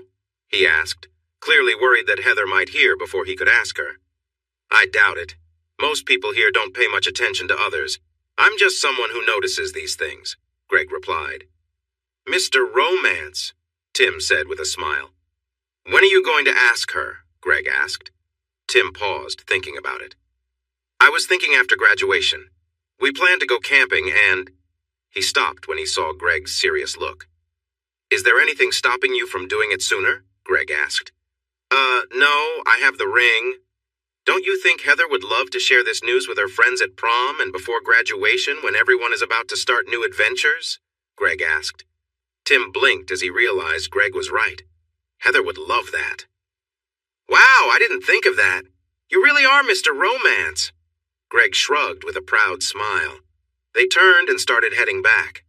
After Tim returned to thoughts of how he would propose that evening, he noticed Greg was no longer smiling. He realized that Greg's comment about people not noticing others applied to him, too. He felt bad for not recognizing his friend's struggles. I really hope Candace can come to prom, Greg said. Tim noticed Greg's surprise and the worry on his friend's face. Thanks, Tim. So do I, Greg replied, smiling back. Everling's banquet hall looked amazing for the evening's celebration. The graduating students wore beautiful dresses and sharp suits, and the music already had some guests dancing. For many, this was a chance to show off their style and readiness for the future, even though they were still young. Many students would soon head to college, some even in different states, so tonight was also a time for goodbyes. Tim and Heather were surrounded by their friends. Heather was glowing as she showed off her engagement ring. Everyone was happy to see it finally happen. The football players were there, some looking a bit uncomfortable in their rented suits, but their dates looked stunning in their dresses. The ladies shone brightly against the backdrop of the boys' ill-fitting suits. When Crystal Tafferty arrived, everyone noticed her striking beauty. She wore a lovely green dress that sparkled under the lights. Unfortunately, not everyone watching was smiling. The Tafferty name had taken a hit after Byron's problems, and many were worried about their future because of it. Parents would have had a tough time losing their jobs and pensions, and their kids might have worried about going to college. Crystal felt the effects of Byron's actions, even though she had nothing to do with his plans, and had suffered because of him. Then there was how she treated Greg, which everyone at school knew about. It had become a topic of gossip, much to Greg's embarrassment. Tim spotted the redhead standing a little ways inside the entrance. He noticed she looked uneasy with the unfriendly looks directed at her. He took a deep breath, preparing to help her, but then he stopped. At the entrance stood a striking woman in pink. Tim heard Heather quietly gasp as she noticed Candace Tafferty, too. The tall woman wore a dress that hugged her figure and revealed a bit too much, which was partly hidden beneath her soft pink hair. Tim smiled as Greg entered the hall to stand next to Candace. He put his arm around her shoulders, and she smiled shyly back at him. They shared a sweet kiss, announcing to everyone that they were together. Greg wore a sharp suit that looked perfectly fitted to him, much more fashionable than what his classmates had on. Tim knew from running with Greg that his leg was all healed up and he was back in great shape. The couple moved further into the hall, and everyone watched in surprise as they stopped next to Crystal and smiled at her. When Greg offered her his other arm, there were gasps from the crowd. Crystal looked surprised, but accepted his arm. They paused for a quick photo with Greg between the two women before joining Tim, Heather, and the others. "Good evening, everyone," Greg said with a big smile, and the group responded with soft greetings. He continued, "I'd like you to meet my girlfriend, Candace." The voices were more lively as she nodded and smiled happily, though a bit shyly. Greg turned to Crystal, who looked up at him with anxious blue eyes. "Everyone knows my friend Crystal. If I can move on, I hope you all can too," Greg said, looking at his teammates and their companions. He glanced back at Crystal and noticed she was close to tears. "Hey, no tears. It's prom, so let's see those smiles," he said cheerfully.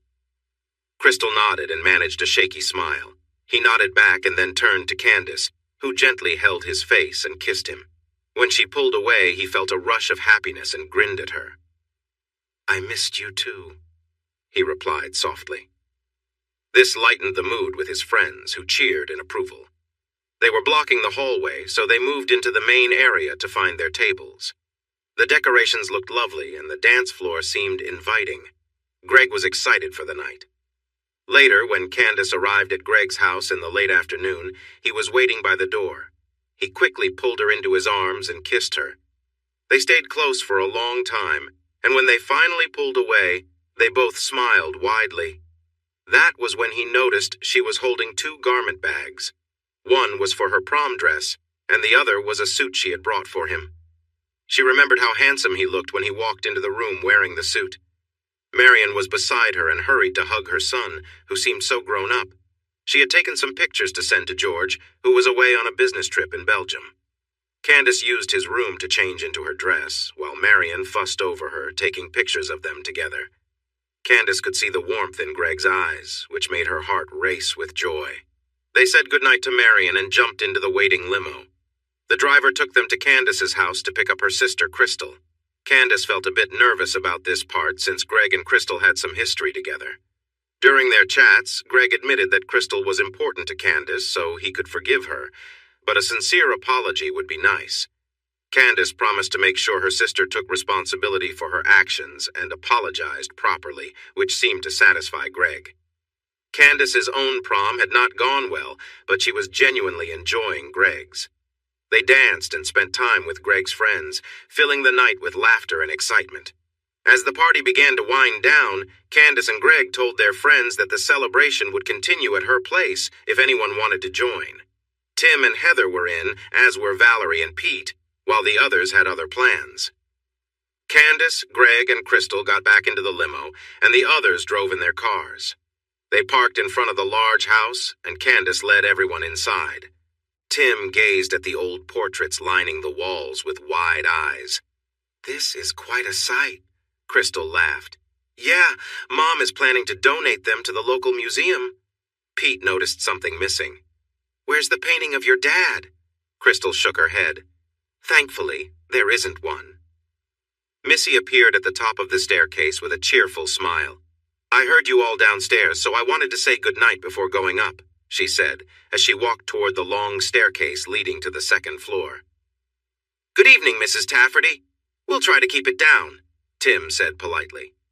"Oh, just call me Missy. Don't worry about the noise. This big house could use some life," she exclaimed, waving her hands at their worried expressions.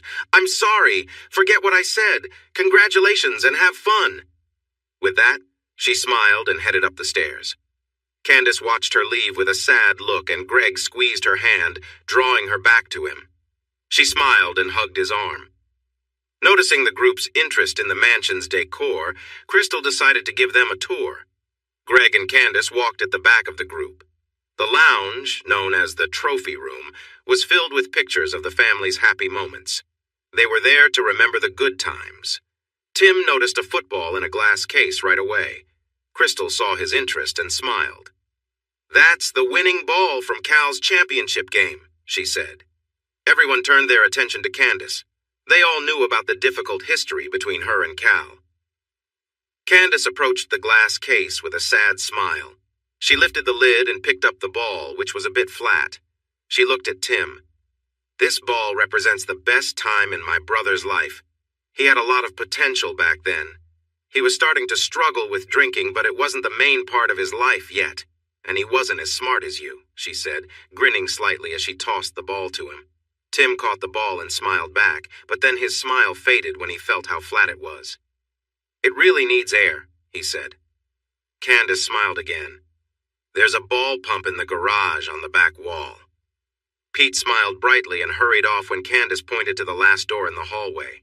As they continued through the room, they looked at the photos on display while Crystal read the captions. Many pictures were from the opening of new mines. Crystal smiled and pointed to an old black and white photo of men standing in front of a mine. This was the first mine the Tafferty family opened. It started everything. It closed years ago, but I remember visiting the museum before it shut down. Who is running the company now that your dad is gone? Valerie asked, a bit awkwardly. Crystal glanced at Candace, who smiled shyly. The board of directors manages the company, and the administrative team handles daily operations, but I am now the main shareholder. It should have gone to Missy, but the prenuptial agreement was tough to overcome. We couldn't find a way around it. Dad lost his shares because of his actions. The shareholder agreement protects against any illegal activity that could harm the business. The shares go to the next of kin, which should have been Cal, but came to me instead. You're also the CEO, Crystal added with pride, holding her sister's gaze. She's too shy to say, but the board chose her to take over Dad's position after she insisted on changes to the rules to prevent this from happening again. Greg looked at Candace, surprised. She smiled at him and bit her lip. That's amazing, he said, beaming. Is this something you wanted to do? Her smile grew wider, and she nodded. There is a lot of good we can do for the community that the company used to support before my mother passed away. Daddy stopped wanting to help others after that.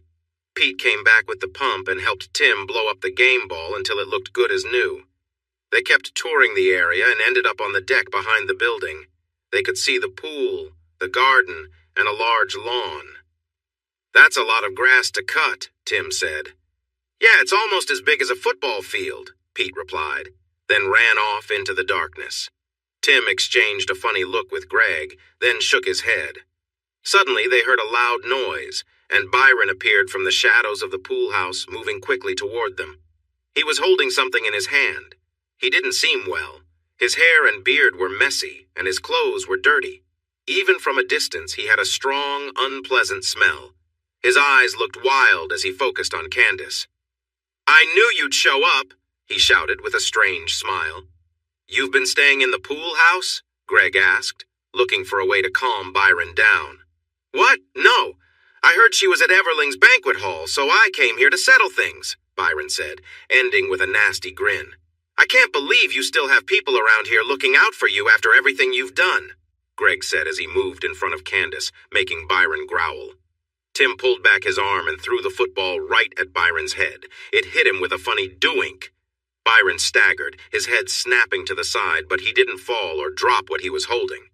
The football bounced off Byron's head and flew toward Greg, who instinctively caught it and held it close. Seeing Byron start to focus on Tim, Greg moved away from Candace and Crystal, trying to keep Byron's eyes on him. Ha! Greg shouted. I can catch anything thrown my way even when it hits an old grump, he boasted, tossing the ball up and down. Byron shook his head to clear his thoughts and aimed in Greg's direction just as Pete rushed in from behind. The loud noise echoed as the football burst. Pete tackled Byron to the ground, and the older man hit his head on the patio. Tim rushed in and stepped on Byron's wrist, making whatever he was holding slip away. He checked on Byron and saw he was out cold. He pushed the gun away with his foot and noticed Greg was still standing, so he looked at Pete. Wow, it hurts a lot less when I'm wearing protection, Pete said, wincing. His shoulder was injured, and there was a little cut on his ear from where Byron had shot. Valerie hurried over to check on him. Heather was on the phone calling for help. He quickly moved to Greg, who was staring at a tear in his jacket sleeve with wide eyes. Greg took it off, revealing a small cut on his shirt where the bullet had grazed his skin. Candace helped Greg remove his shirt. The cut was not deep and was only about an inch long. Greg looked at Tim, managing a shaky smile. Just a little scratch. Sirens approached the front of the mansion, and Missy followed the officers through the house to the back patio, where they took charge of the situation. The sheriff's team had been investigated and let go, so the town relied on a squad of officers for now. "I heard a gunshot!" Missy shouted, staring in shock at Byron on the ground. She gasped as she noticed Greg's injury and rushed over to him, her eyes wide in surprise as they took in his bare chest. Candace smiled at Missy's embarrassed look, knowing she felt guilty for staring at her boyfriend. Medics arrived and quickly checked on the injured. Byron had a broken wrist and was still unconscious from hitting his head. They wrapped Greg's arm, told Pete to come with them to the hospital, and then left with Byron on a stretcher and an officer escorting them. "Great job! You really surprised him with that throw," Greg said to Tim, falling into their usual playful banter. The tall blonde grinned and nodded slightly. "Yes, it was a good throw. Your catch was excellent as well." Greg nodded back at Tim. "Thank you." They turned to Pete, who was smiling widely despite the pain in his ear. "Nice tackle, Pete," Tim said calmly. "Indeed," Greg added. Pete laughed, then quickly regained his composure. "Thank you, gentlemen," he said, pretending to speak with formality. The ladies watched them with puzzled and surprised expressions. Tim reached out his hand to Heather, and she took it quickly. "I think we should head home now that the excitement is over. It was a great evening." Greg nodded with a smile, reaching for Candace's hand. She came to his side and he looked at his friends. "So glad you could join us." Valerie picked up the game rules and nodded at Pete, who smiled at his friends. "It was a night to remember," he said. Everyone laughed as the tension lifted. Smiling, they walked back inside and approached the front door. After exchanging hugs and handshakes, Greg's friends headed home, while Pete and Val went to the hospital first. "Can you tell us what happened at the end?" Candace asked. Greg smiled and nodded. "Tim and I had this idea from when we used to play football. If the game got too rough, we would pretend to be polite after each play to help us calm down. It eased the stress and helped us think clearly."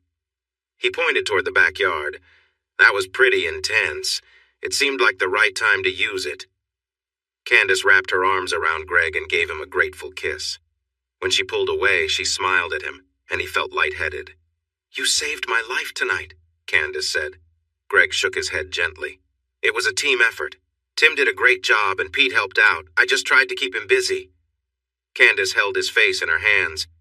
"You stepped in between us and him when he was going to harm us. You focused his attention away from us, putting yourself at risk." Greg smiled. "That does sound a bit scary when you put it like that." Before he knew it, he was embraced by Candace, Crystal, and Missy, who all looked thankful. When they released him, Greg felt a rush of emotions. "I'll say goodnight. Greg, thank you again for looking out for my family," Missy said. He gave a slight bow. "It was my pleasure." She smiled at him distractedly, glancing at his bare chest once before heading upstairs. Crystal stepped in front of Greg. "Thank you for accepting my apology. I was a bit selfish, and I'm sorry my worries got in the way. I wish I could have been better for you." "You're forgiven. I'm glad you're taking responsibility," he replied with a smile. She nodded sadly. "Good night," she said as she went up the stairs. Then it was just Candace and Greg. She took his hands. "I've been looking forward to this night for so long," she said with a shaky voice. Greg felt a bit nervous too. "Are you sure it's all right for us to be together upstairs? What if they hear us?" Candace grinned. "Do you think we'll be loud?" He smiled back. "I hope so." She went up the stairs, pulling Greg along. When they reached her door, she looked back at him nervously before leading him inside. He stepped into the room as she closed the door. A desk lamp bathed the space in a soft glow, showing a well-decorated room with a feminine touch and a large canopy bed. Greg admired the decor and noticed it was a bit messy, with a skirt on the floor. Greg turned to her and smiled warmly. "It's you. You look so lovely," he said with a gentle sigh. Candace moved into his embrace, and they shared a kiss that left them both smiling. She led him carefully toward the bed, but his foot brushed against something on the carpet. Glancing down, he noticed a faint mark. She saw it too and looked a bit embarrassed. "No one cleaned the carpet after Cal. Got aggressive," she murmured. "I managed to stop him, but he fell here." Greg reached out, lifting her chin so she'd meet his gaze. "I'm sorry you went through that, but I'm proud of how strong you are. "I'm really glad you're here with us," he said, his voice soft. Candace gave him a grateful smile and pulled him toward the bed. They lay down together, smiling as they settled comfortably. Greg gazed at her with admiration, noticing her unique beauty and strength, and he teased her lightly, making her laugh. "Your laughter is the best," he said warmly, enjoying the happy moment. The two shared a quiet, gentle embrace, each feeling grateful to be together. Greg looked at her warmly and sighed. "You're beautiful." Candace felt herself blush but couldn't stop smiling. She moved closer to him on the bed and they shared a laugh together, enjoying the warmth and joy of the moment. Greg settled beside her, and they lay there quietly, holding each other close. He brushed a lock of hair away from her face, gazing at her with admiration. "I'm glad we're here together," he said softly. Candace smiled back, feeling a comforting happiness as they simply lay side by side, sharing the peace of the moment. Greg gasped, looking at her with a mix of surprise and warmth, and she smiled. "You're amazing," she said softly. Greg's face showed a touch of shyness. "You really think so?" he asked, his tone hopeful. Candace nodded. "Of course. I think every part of you is special," she said with a grin. "I want to make you happy." He chuckled softly, touched by her enthusiasm. "Oh? And how would you do that?" She thought for a moment, then replied, "I just want us both to feel close and happy together." Greg's eyes softened. "I'd really like that too," he whispered. With a gentle smile, she reached out, holding his hand, and they stayed close, enjoying the quiet, shared moment. Candace felt a wave of excitement as her heart raced, and she looked up at Greg, who was smiling warmly at her. "Come here," he said gently, and she moved closer, wrapping her arms around him as they shared a warm embrace. Greg looked at her, a spark of joy in his eyes. They stayed like this for a moment, both feeling the closeness, happy just to be together. Greg softly brushed a strand of hair from her face and held her gaze. "Being with you feels amazing," he said with a smile. Candace returned his smile, feeling safe and cherished in his arms. They shared a peaceful moment, simply enjoying each other's presence, both grateful for this connection that made them feel so alive and happy. Candace's sudden outburst of joy made Greg smile in relief as they held each other close. She wrapped her arms around him tightly, her heart racing from the strong emotions flooding through her. In that moment, what she cherished most was the overwhelming sense of closeness and trust between them. It was a depth of connection she hadn't expected but had longed for more than she realized. As she looked up, she saw Greg's warm smile and heard him say, "I love you, Candace." He leaned in, pressing a gentle kiss to her forehead. Hearing those words touched something deep within her, and unexpectedly, tears filled her eyes. She hugged him tightly, resting her head against his shoulder. Greg stroked her hair gently, surprised by her tears. "Hey, what's wrong?" he asked softly, his voice full of concern.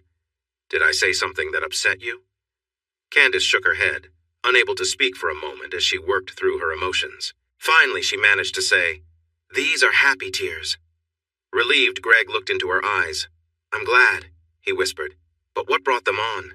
It seems like this meant a lot." Candace took a steadying breath and admitted, "I felt so alone for so long." Greg remembered how she often kept her real thoughts hidden from others. He realized that deep down, she'd been searching for genuine love and acceptance. "I love you, Greg," she said, her voice sincere. Greg felt a warm rush of happiness at her words as they both relaxed, basking in the quiet joy they had found together. After a peaceful silence, Greg asked gently, "But couldn't you talk to Missy and Crystal about any of this?" Candace brushed away a tear. "I wanted to, but whenever they tried to be kind to me, Dad would punish them. I kept my distance to keep them safe." Greg's expression softened with understanding, realizing just how much she had endured alone. "I had no idea things were that difficult for you." He kissed her again softly, as if to reassure her that she was safe now. They shared a gentle smile, finally feeling at peace. "You still look big, even when you're not excited." He remembered Heather's accidental comment, which showed him that Crystal had shared too much about their closeness. This memory no longer made him feel angry or let down. He had accepted that some people share private moments with their friends. Maybe he was the strange one for not wanting to talk about it. "Does that bother you?" he asked again. She shook her head, her eyes sparkling with excitement. "So, you like big guys?"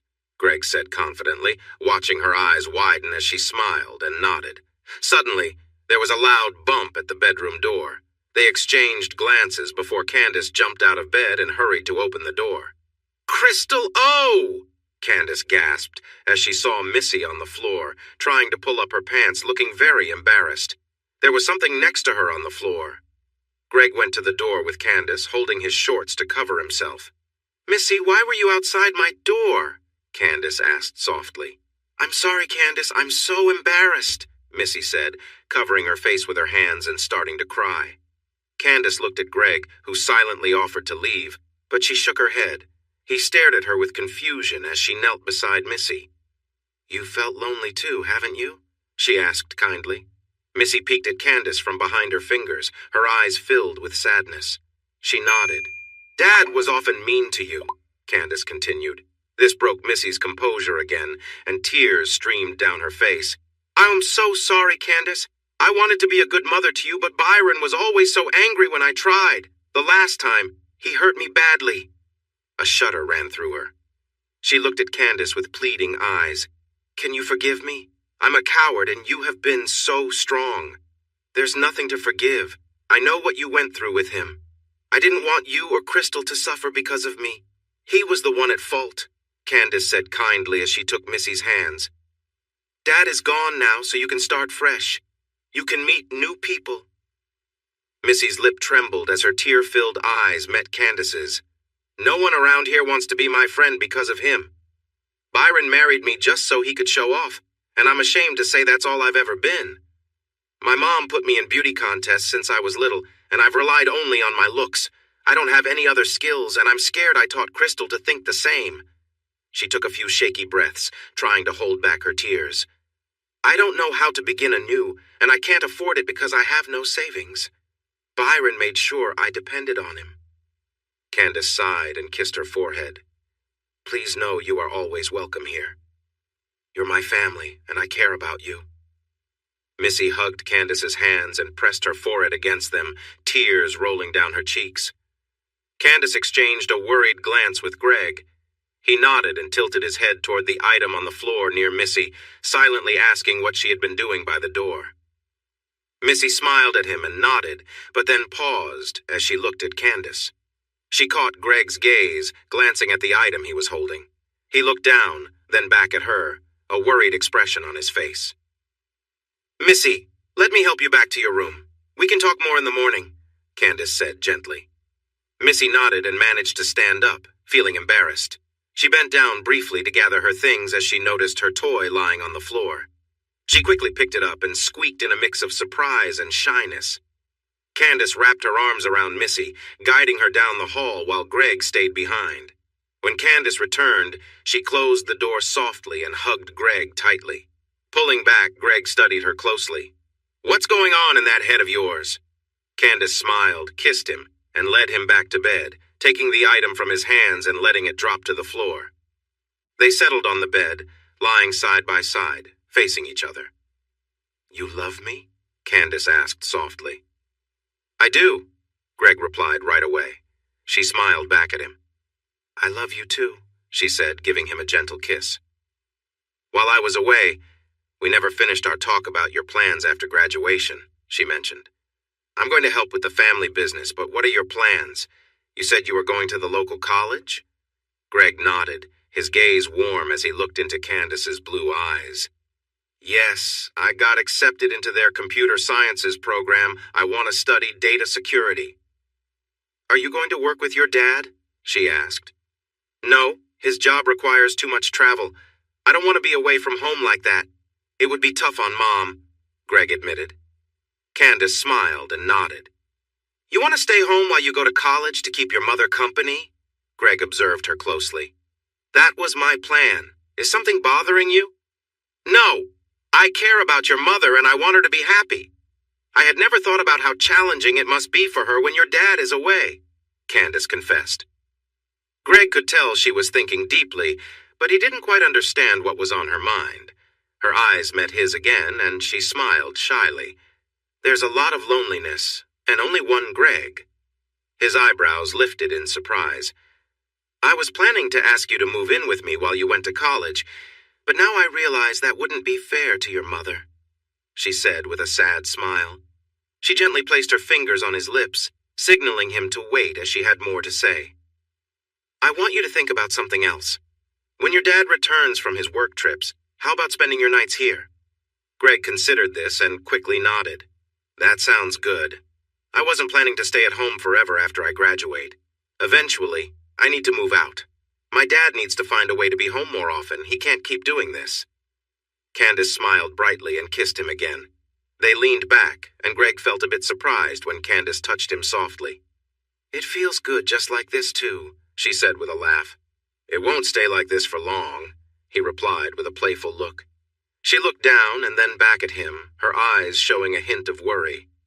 There's something else I want you to think about. Greg noticed her nervousness. Tu broke up with Crystal, he said, trying to focus. Candace shook her head. Crystal is going to college and will fit in well with her friends. She is young and will be okay. But I'm talking about Missy. She doesn't have anyone else and feels lonely. Greg pulled back slightly, surprised. But I'm your boyfriend. Don't you want that?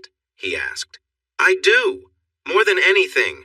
I'm so thankful you opened your heart to me. I'm happy I can share my feelings with you, she said quickly. But are you saying I should be there for Missy too? He asked, still confused.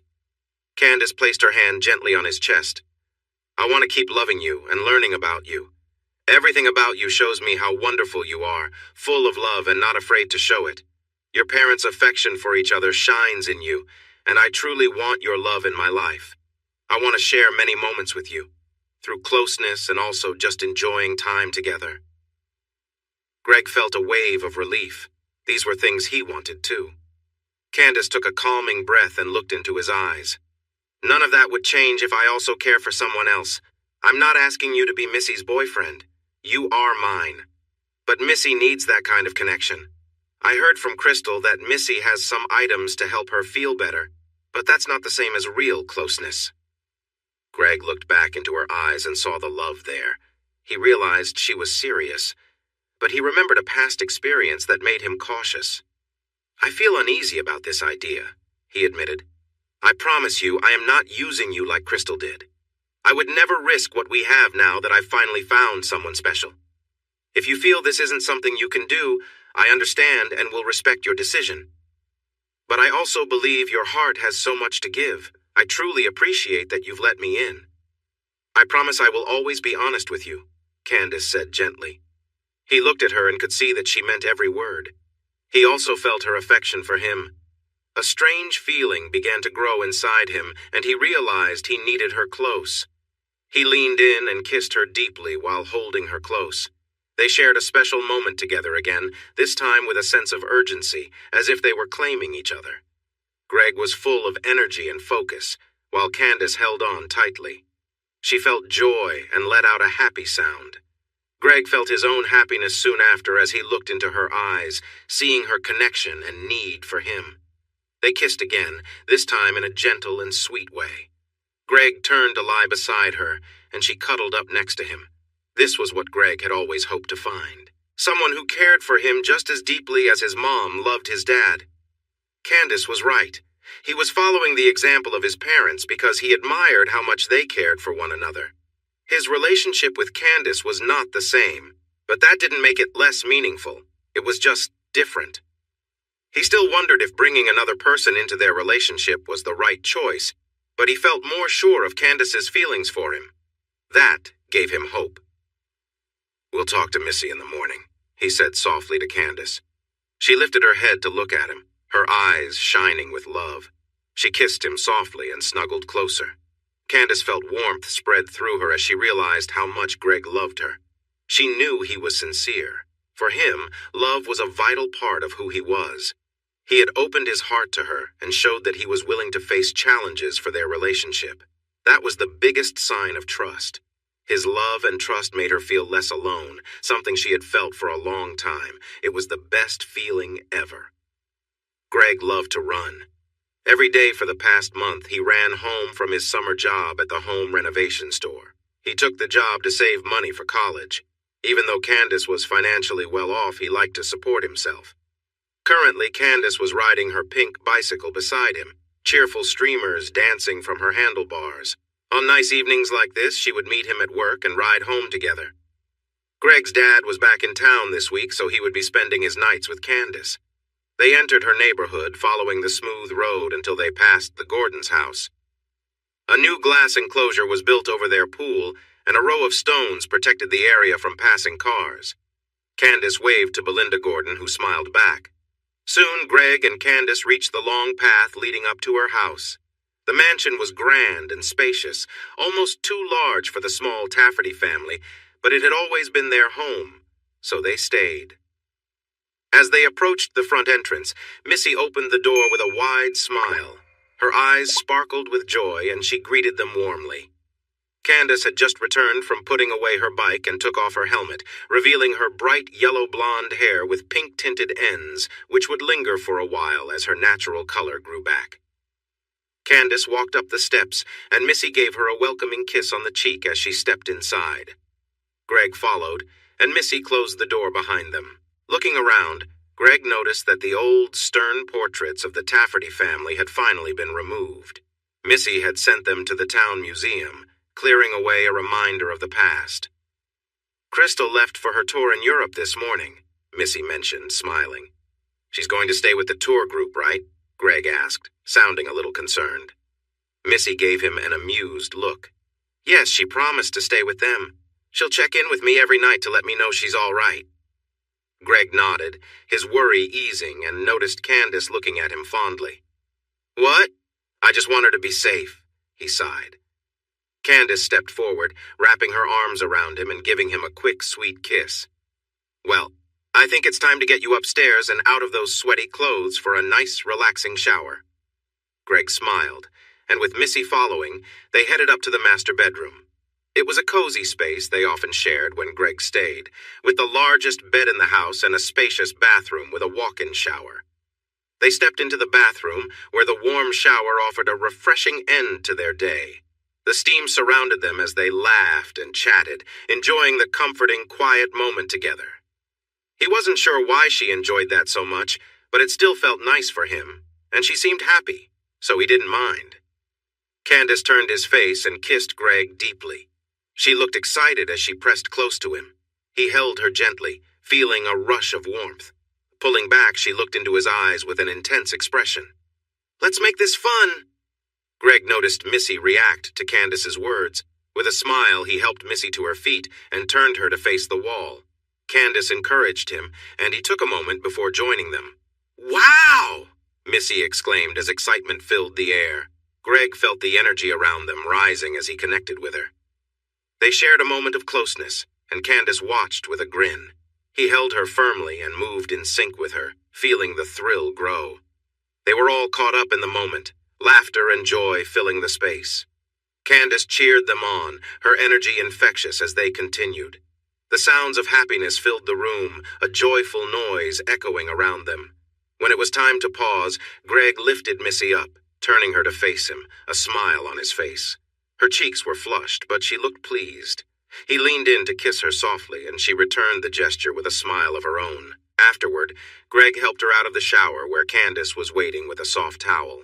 They wrapped it around Missy and gently dried her off. Missy nodded, ready to take care of herself now. Candace sat down carefully, needing a moment to recover. Greg knelt beside her, holding her hands gently, offering her a comforting presence until she felt ready to move. Once she felt steadier, he helped her up and guided her to sit on the edge of the countertop. They shared a warm hug, and Greg leaned in to kiss her with genuine affection, expressing his happiness at simply being there with her. They both smiled, taking in the warmth of the moment. Missy came over, placing a towel around Candace's shoulders and one for Greg. Don't be too long now, she said with a smile. Dinner is almost ready. As Missy left the room, Candace and Greg exchanged a warm look, enjoying the peaceful, cozy moment. He leaned down, giving her another gentle kiss, which left them both smiling. "I love you, Mr. Hughes," Candace said softly, her eyes bright with happiness. Greg's grin widened, his heart full. "And I love you, Miss Tafferty." They dried off, sharing quiet laughs and happy glances as they readied to head down for dinner. They knew Missy would appreciate their company and didn't want to keep her waiting. This new life arrangement was bringing them all closer. Greg was able to spend time at his own place, often with Candace there to keep him company, and Candace had formed a close bond with his mother. They genuinely enjoyed each other's company, which made Greg all the more grateful for the way things had turned out. Candace had found new friends in the community too, which was a big change. After her father had been sentenced to jail for life, she'd held a press conference to address the town, explaining how she'd pretended to be less aware to learn more about her father's plans. Most people understood and accepted her, and although a few held on to old grudges, there was no longer any threat in it.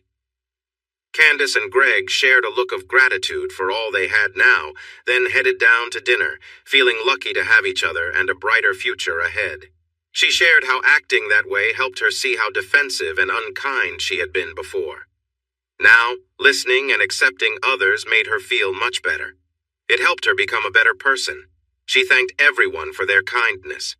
Greg thought some might not deserve that thanks, but he decided to let it go. The head nurse at the hospital, Margaret Stewart, became Candace's main supporter. She was strong, but she had a heart of gold. As CEO, Candace started to bring back the community support projects that the company used to fund. The county was starting to benefit again from their main industry. She loved her work. Sitting across the table from her, Greg looked into Candace's eyes and saw her love for him shining back. It filled him with so much happiness that he didn't know how to express it. He glanced at Missy, who was sitting at the head of the table, and noticed she was looking at him with warmth in her eyes. He wasn't sure how to respond, but offered her a friendly smile as he felt his cheeks get warm. She let out a soft giggle. His gaze returned to Candace, who was smiling joyfully. She was enjoying his shy reaction. Such a tease. After dinner, he planned to have some fun with both ladies until they couldn't take it anymore. He shifted a little as his pants felt snug. Laughter erupted from the women. Yes, he would have his fun, but could he really call it fun if they were excited about it? Hey everyone! Thanks for watching.